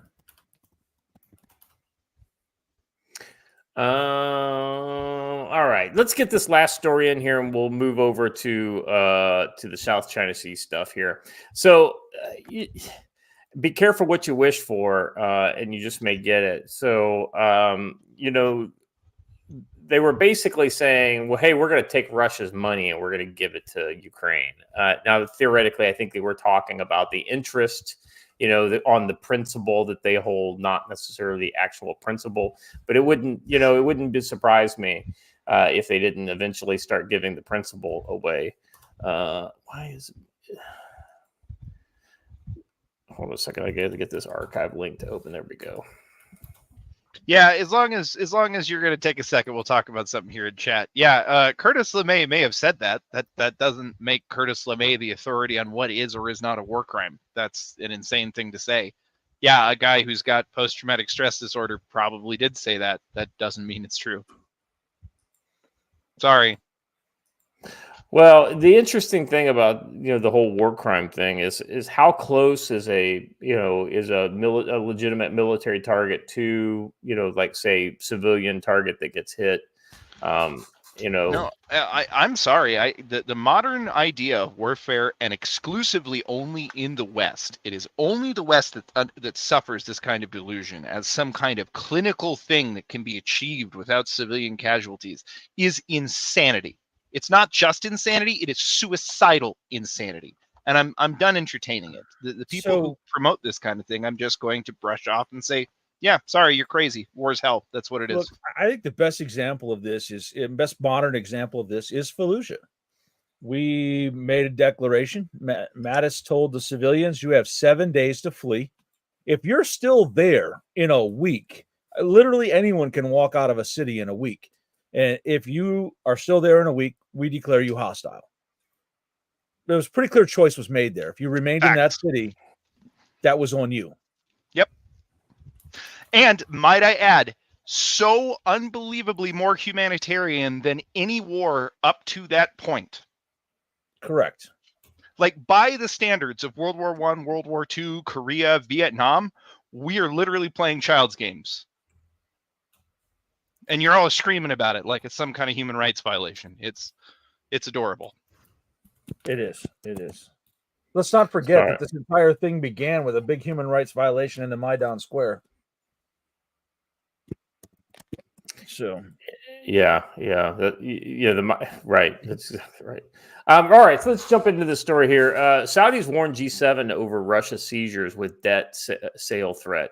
And this is a Bloomberg story. Saudi Arabia privately hinted earlier in the year that it might sell some European debt holdings if the Group of Seven decided to seize more than $300 billion in Russia's frozen assets. People familiar with the matter said the kingdom's finance ministry told some G7 counterparts of its opposition to the idea, which was meant to support Ukraine, with one person describing it as a veiled threat. Saudis specifically mentioned debt issued by the French Treasury. Two of the people said in May and June, the G7 was exploring different options regarding the Russian central bank's funds. The group eventually agreed to tap the profits generated and leave the assets themselves. So this kind of goes back to the idea of it's like the interest. They were going to pull the interest off of it, but they would just leave the principal. The group eventually agreed to despite the U.S. and U.K. Push for allies to consider bolder options, including a direct seizure. Some Euro member nations were against the idea, concerned it could undermine the currency. Saudi Arabia's stance likely influenced the reluctance of those countries, said the people who asked not to be identified to discuss private conversations. No threats were made. Our relationship with the G7 and others is of mutual respect, and we continue to discuss all issues and promote global growth and enhance resilience of international finance. Guys, that is what you call messaging. Right, when you don't want to answer the question, you bridge to a message that doesn't address at all what you were talking about. I forget, Scott, you'll probably know this, but there's a specific single word term for this conversation technique, but it's answer the question you want to answer, not the one you were asked. And I can't remember what it's called, but it's like anyhow, doesn't matter. Well, so the key thing here, right, is that we're able, big economies like the America and the EU are able to have, debt finance, things, into the future, have national debt because of, the bonds and whatnot, specifically in the case of the U.S., the T-bills, the treasuries that we sell to other countries, right? That's us monetizing our debt, right? You basically you take the debt and you turn it into a bond, and then ultimately it's something that is deferred to some future date. Paying back those T-bills, especially the long-term, 30-year treasuries, things like that. And the more reliable you are as a country, the lower interest rate you can get away with giving, right? If it's junk kind of status, then you have these crazy high interest rates you have to pay in order to borrow money from people. So, in this case, if Saudi Arabia starts selling the debt, right, that is a direct impact to your EU's ability to borrow money in the international scene, right? That's somebody saying we don't believe in this debt. We're gonna get rid of it. So that could be a huge impact to the economy of. Yeah, and then add on to that, didn't we just have Japan? I can't remember if they are selling our debt or if they just can't any longer afford to continue to buy it. One way or the other, both creating very, very negative pressure on our well, I should say positive pressure on our interest rates. Oof.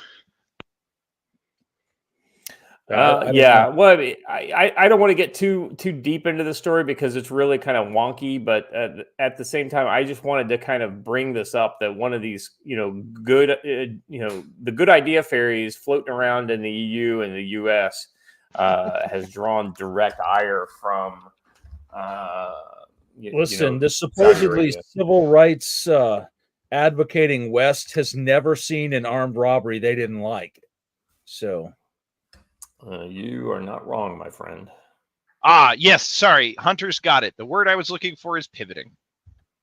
Pivoting. Yes. Okay.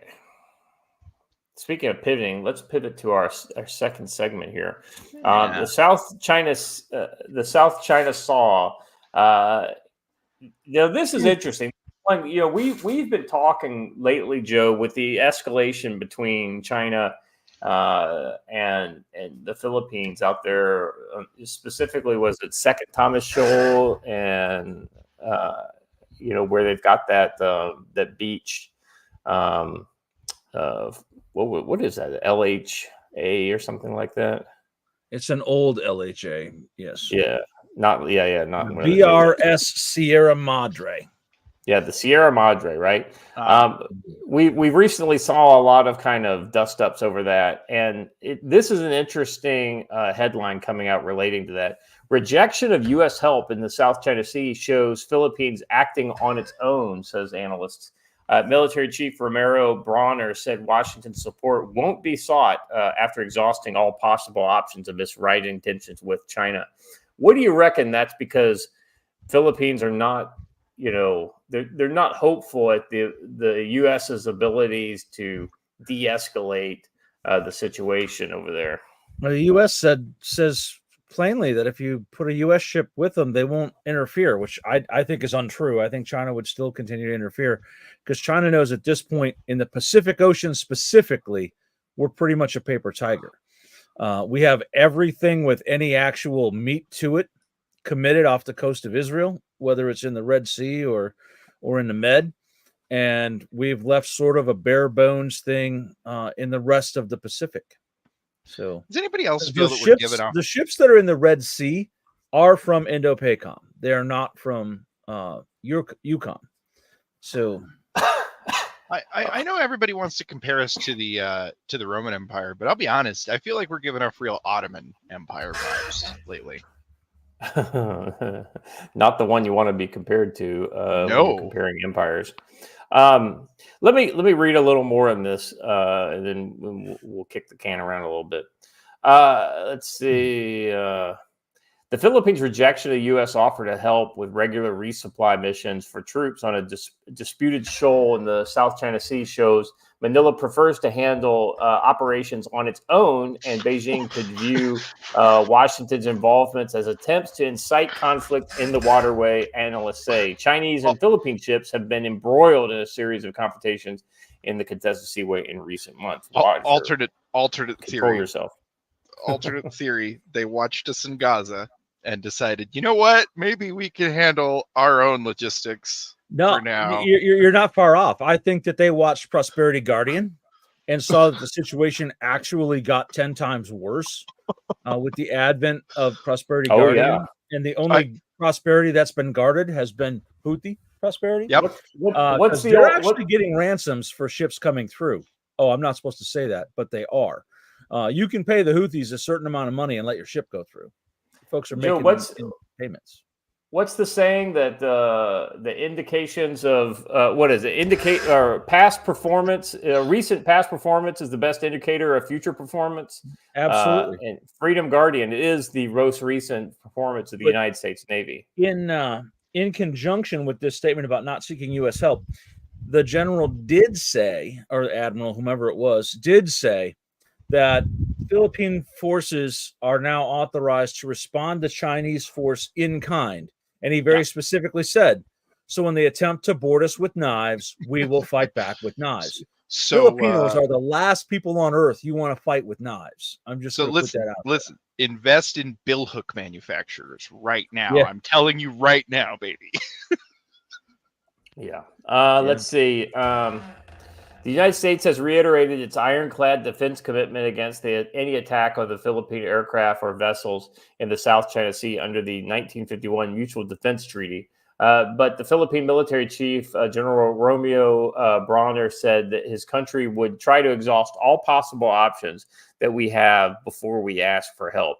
And revealing the U.S. had extended after revealing that the U.S. had extended its support. Now, that's probably the smart thing to do, right? Yeah. Up to allowing China actually to gain any ground, right? If the Philippines are going to lose the Sierra Madre, right, then it's not worth it, right? They should rely on the U.S. if something like that were to happen. They can't lose the ground that they already have. But, going up to that point, I think, relying on their own their own initiative, I think, is probably the right answer. I think the message of this is somewhat undercut by, I believe, our next story.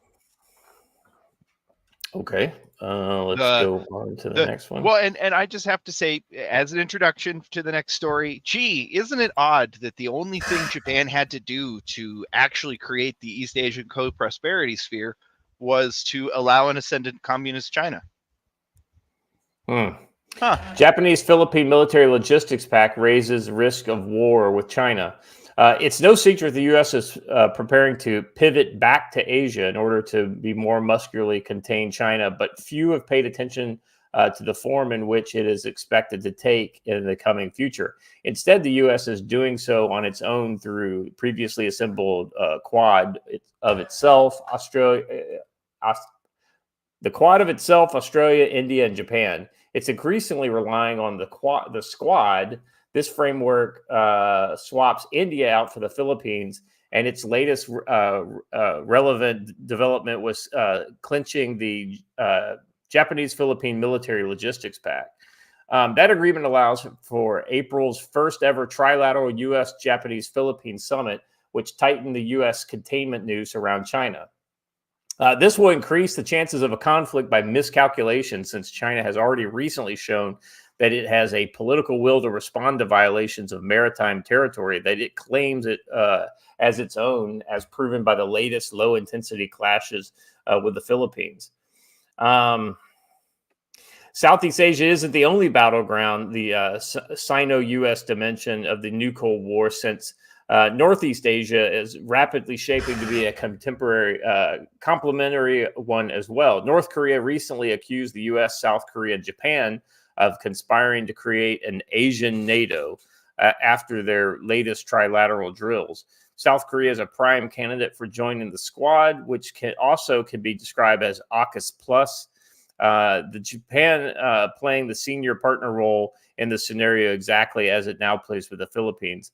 That likely won't happen anytime soon, though, since South Koreans remain resentful.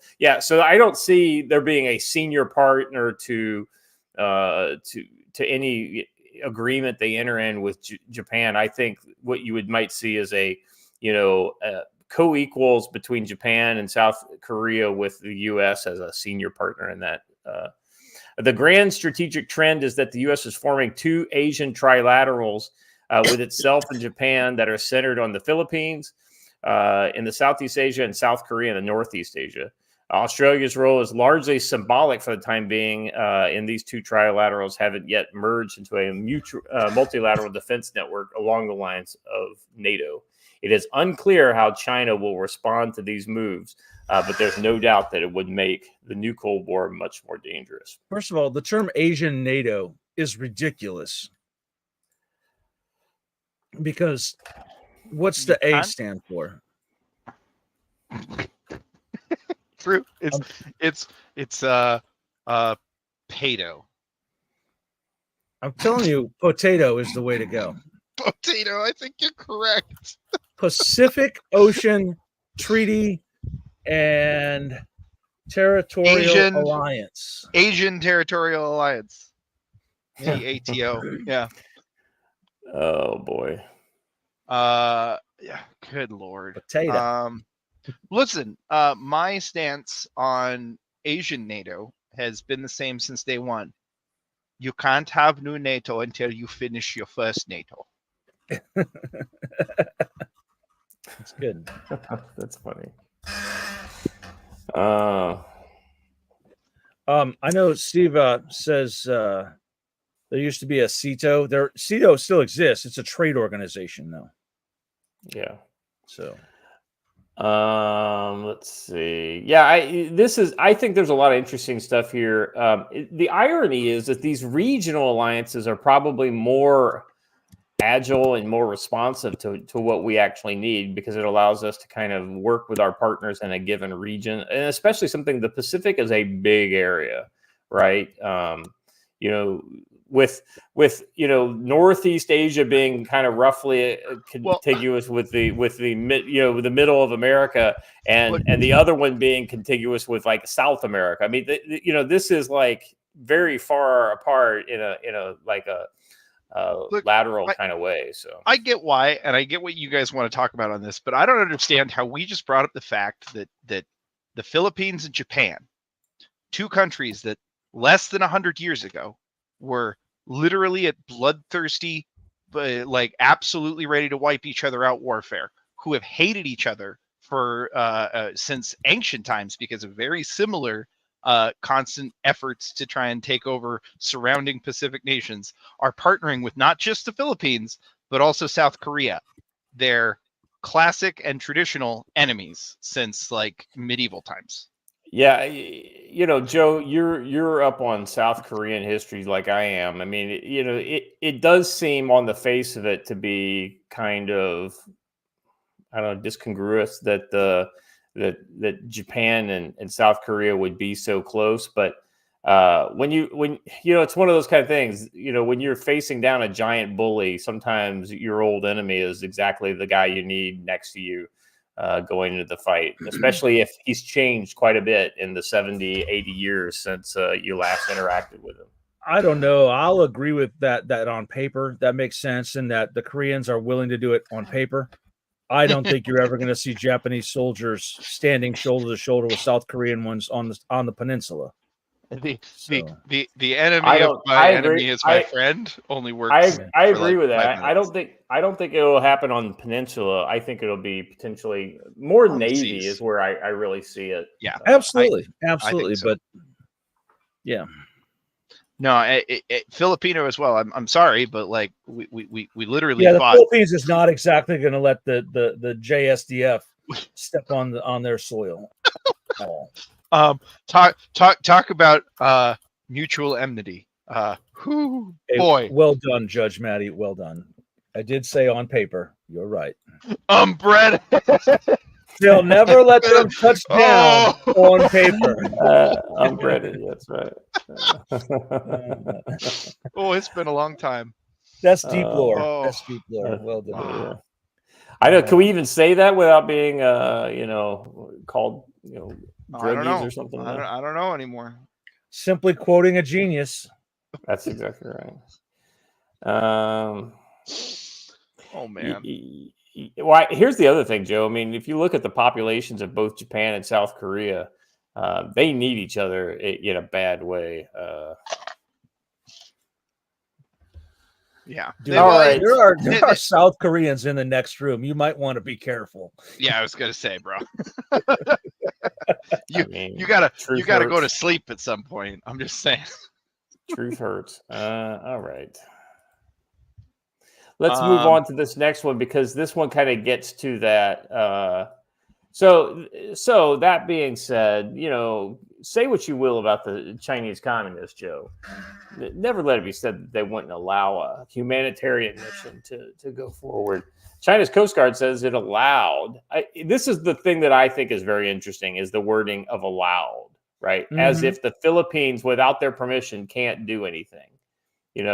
Basically saying we own your ass is what they're saying.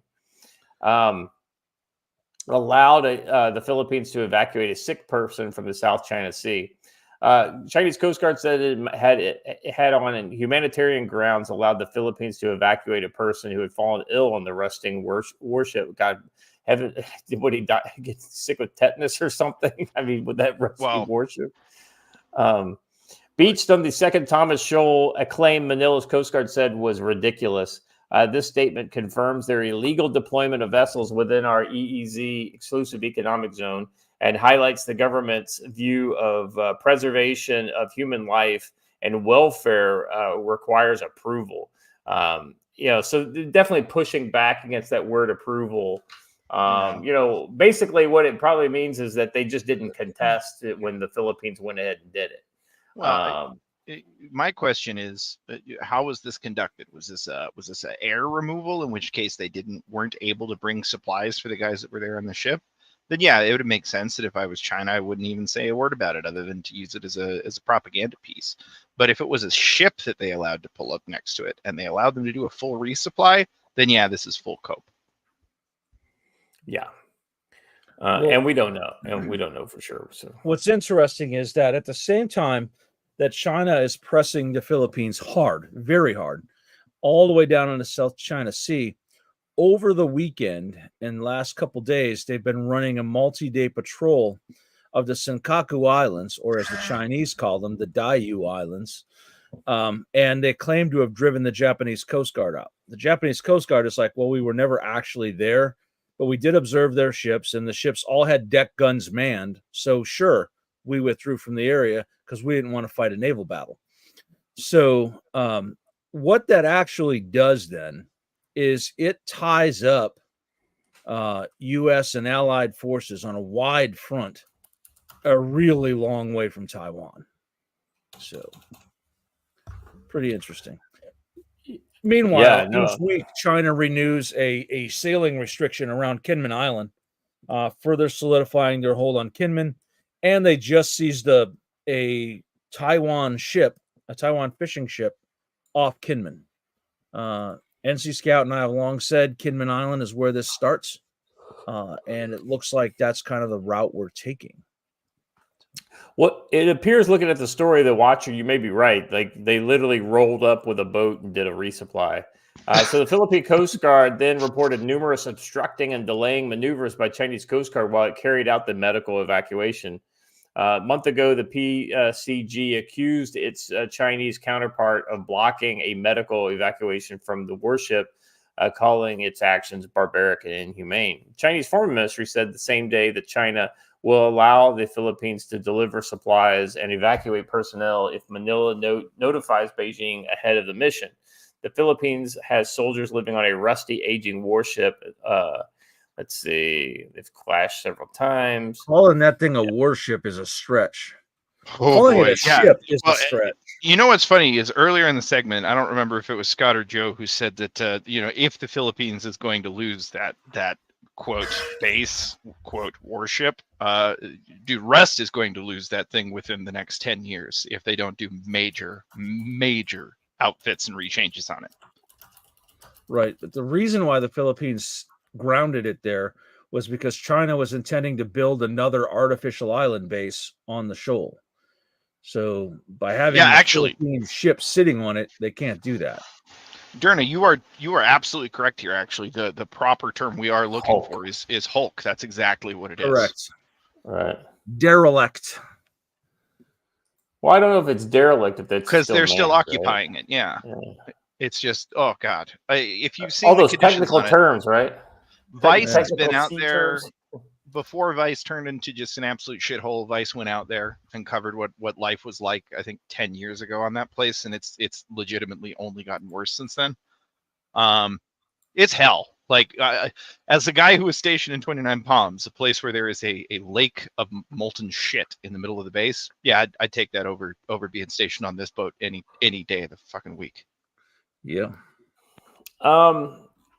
So our last thing that we're talking about here today is not in the South China Sea, but it is related to China's access to other transportation routes and things like that.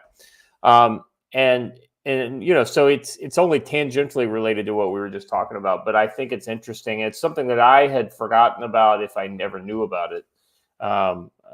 So we've talked about in the past Chinese access to ports of Myanmar. Kind of linking those ports with via rail line to the mainland China. Well, this is essentially a trade lane, like a short distance land bridge from one side of Thailand to another that would essentially allow people to bypass the Straits of Malacca down here by Singapore or going all the way around Indonesia, another critical kind of choke point right there. So I'm going to admit that I have no idea here. Does anybody know if this is a mountainous region or flat or any of that? It's relatively flat down there. Yeah, it's mostly jungle is the problem versus it's pretty jungle if I remember correctly. Thailand has announced a $30 billion land bridge that will cut Singapore and Malacca Straits out of the world's most important trade route. It will shorten the shipping time to China and thwart the U.S. Navy's ambitions in the region. Just pause. I'm going to call pause. That's a lie. It will not shorten the U.S. shipping times. Are you telling me that it will take less time to pull a boat up into a port here, unload every box on that port onto the port, move those boxes onto a train, move that train to the other side of the port, move those boxes onto another crane system, move that crane system onto more boats, move those boats out in through here, that is going to take less time than sailing through here? Short answer is yes, because you're not unloading boxes, you're unloading containers, which is much faster. That's what I was meaning. Probably a 12-day sail right there. Yeah, and this is probably a single day of rail. Because of the congested nature of the Straits of Malacca, you have to go very slow. You're probably not making more than 10 knots through there. That might be the part there's a lot of ships there. So that's the part I was missing. Okay. Yep. All right. So, there's this Bangkok Post story that kind of goes into a little more. I'm just kind of skimming it first, to see if it's worth. They're talking about environmental assessment. I'm looking for something that talks about cutting time off of the. Okay. But there's a couple of notes to be made here. You see Sri Lanka over there, way off to the left of the map. Who now essentially controls Sri Lanka? China. Yeah. Those islands in the middle there belong to Myanmar, China. So China controls the approaches, the new lane, and they avoid that unknown area down there with Indonesia and Malaysia. Malaysia is very closely tied to the Brits and closely tied to NATO by extension. So back up again. Another question here. Why are we considering a land bridge instead of a canal system? Way easier to build. Yeah. And way easier to maintain. I'm just saying, like, I've got this that comes up to here, and then there's a river that comes up to here. The cost per mile is very cheap for rail transportation. Well, I mean, it's nowhere near as cheap as water transportation, which is why we use barges anywhere we can. It's way cheaper. I get that, but it's also, then you've got time, and so they're clearly smarter people than us and know a lot more about sea logistics. You can't move as fast, so a train can go probably 60 miles an hour. You're not doing more than a couple knots on a river with a barge. So. Yeah, but again, the unloading and loading process takes a long time and a lot of infrastructure. I don't know. You're probably right, though. It probably is more cost effective is what we're looking at. And specifically, I would assume a railroad is a lot harder to sabotage permanently than a canal system. Rail line is way easier to secure, too. Yeah, that's exactly where I was going. That's exactly where I was going is the rail lines. Yeah. And look, if you blow a rail line, it's like a 2-day process to fix it. If you blow a canal if you blow a canal lock, then you're talking about years. So yeah, that probably factors in. All right. Let's see. Plus, you could take your time reloading the ships in that protected bay surrounded by all your friends, Thailand, Cambodia, and Vietnam. Vietnam's not as much of a friend, but if it came down to war with the U.S., Vietnam would probably be neutral, but lean towards China. What's the silly part here is that this is like one of 3 of these that they're looking at as cutouts. They've got another one that goes north around Kashmir. They've got another one that they're setting themselves up. And I hate to say this, boys, we've been played, because the other side of this that we were always counting on to be able to actually lock down any of this was India. And guess what? India's not interested. Yeah, India is not exactly as much of an ally as we think. They're an ally of convenience. The other thing, too, is that the United States Navy is exceptionally good at sea denial in restricted waters, not so good on the open ocean. So what China's trying to do here is avoid the restricted waters and keep what they've got in as much of an open ocean format as they can. All right, gentlemen, anything more on this? I think that puts a pin in us for the day. I think so. We're good. I think China's made it pretty clear where they're going. Does it say how long this is expected to take to complete? Yeah, they're saying 6 years is when it is kind of the early end. To 2030, 2035. Because in addition, they're also improving and building new ports and facilities and all that kind of stuff in addition to the rail line. Because you would have to. No, Yeah. like I'm saying, the port facilities are actually the big piece of this infrastructure. Although, guess who builds all of the port cranes that are currently coming out? Well, not all, but like 80% of the port cranes made in the entire world. Yeah. Same with bridges. Okay. Joe, looking at we got the Domestic Friday coming up here. Thoughts on what we may be seeing towards the end of the week? I think we're going to see more protests as the week comes towards an end. We're getting closer and closer to the conventions. We're getting closer to go time.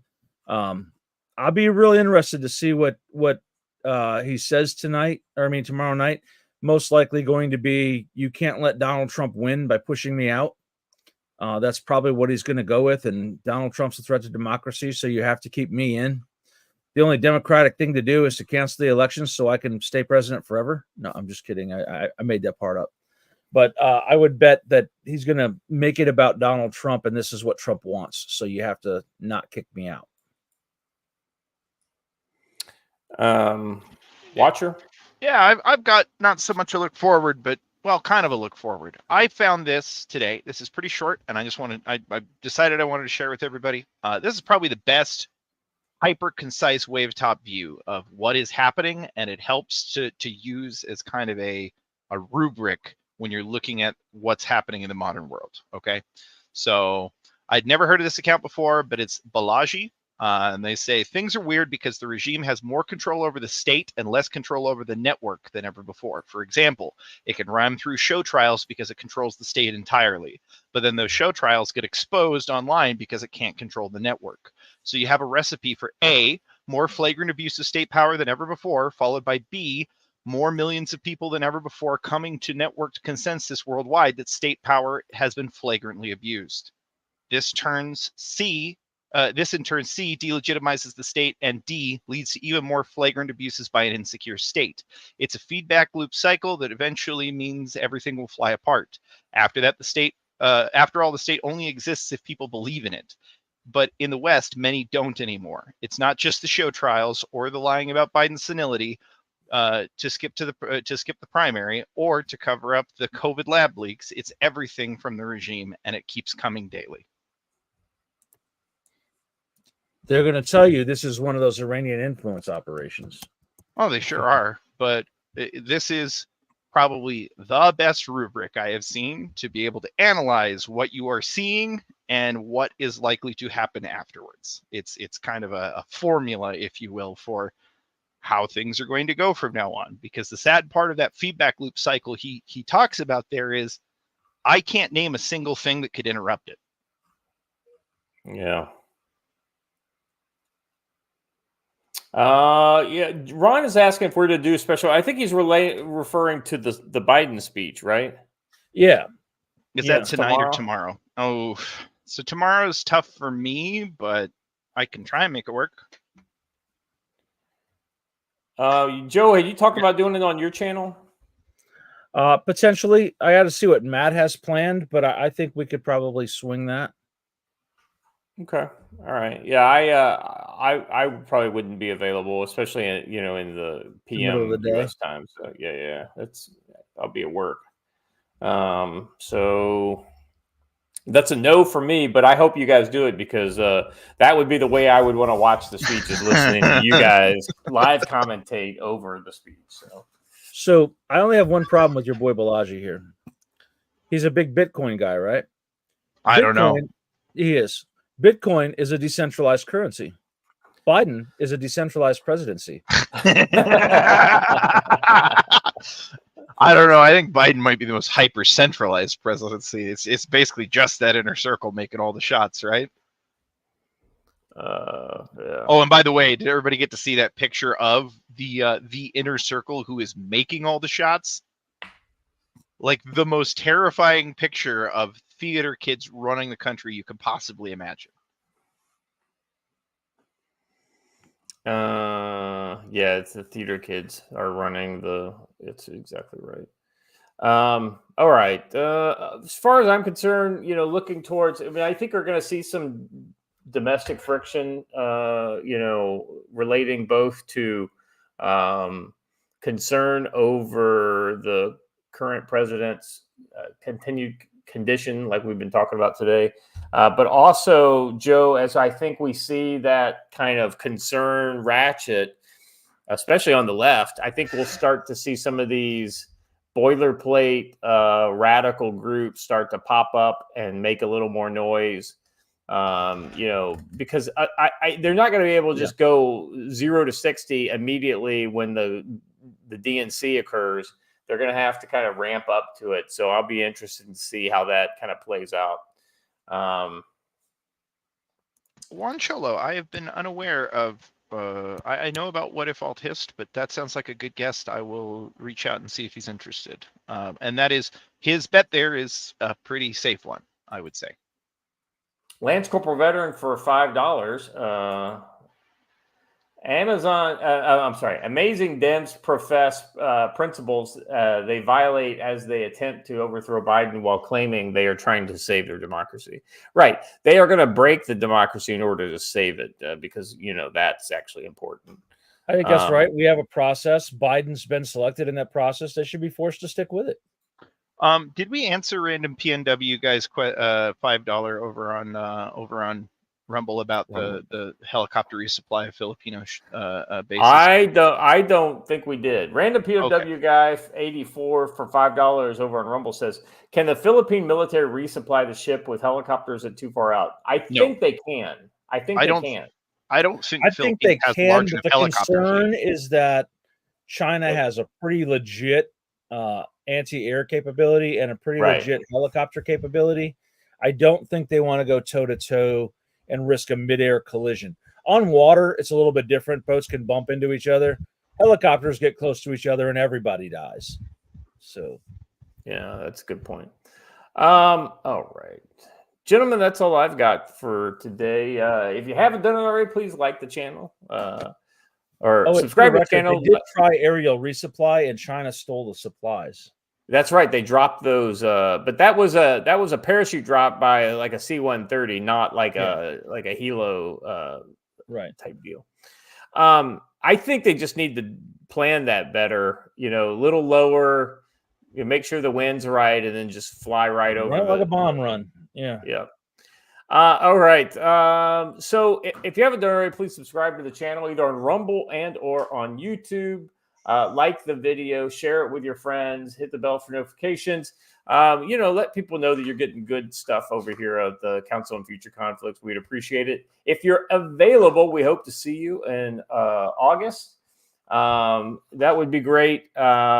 Looking forward to, sharing some quality Kentucky bourbon and other unspeakable forms of liquor with all my good friends over there. Meeting people in public. If you're coming to that, you intend to bring alcoholic beverages, you need to bring enough to get you through the weekend. Because resupply is hard there. Yeah, very hard. Yeah, you're talking about like at least an hour and a half trip, and that's not a very big store. Yeah. Great seeing all the old school folks and great fans here in the chat today. So appreciate you. I'm noticing some new names from time to time too. So that's always nice to see new folks in the chat. That's all I got, guys. Make sure you take care out there, and as always, stay safe.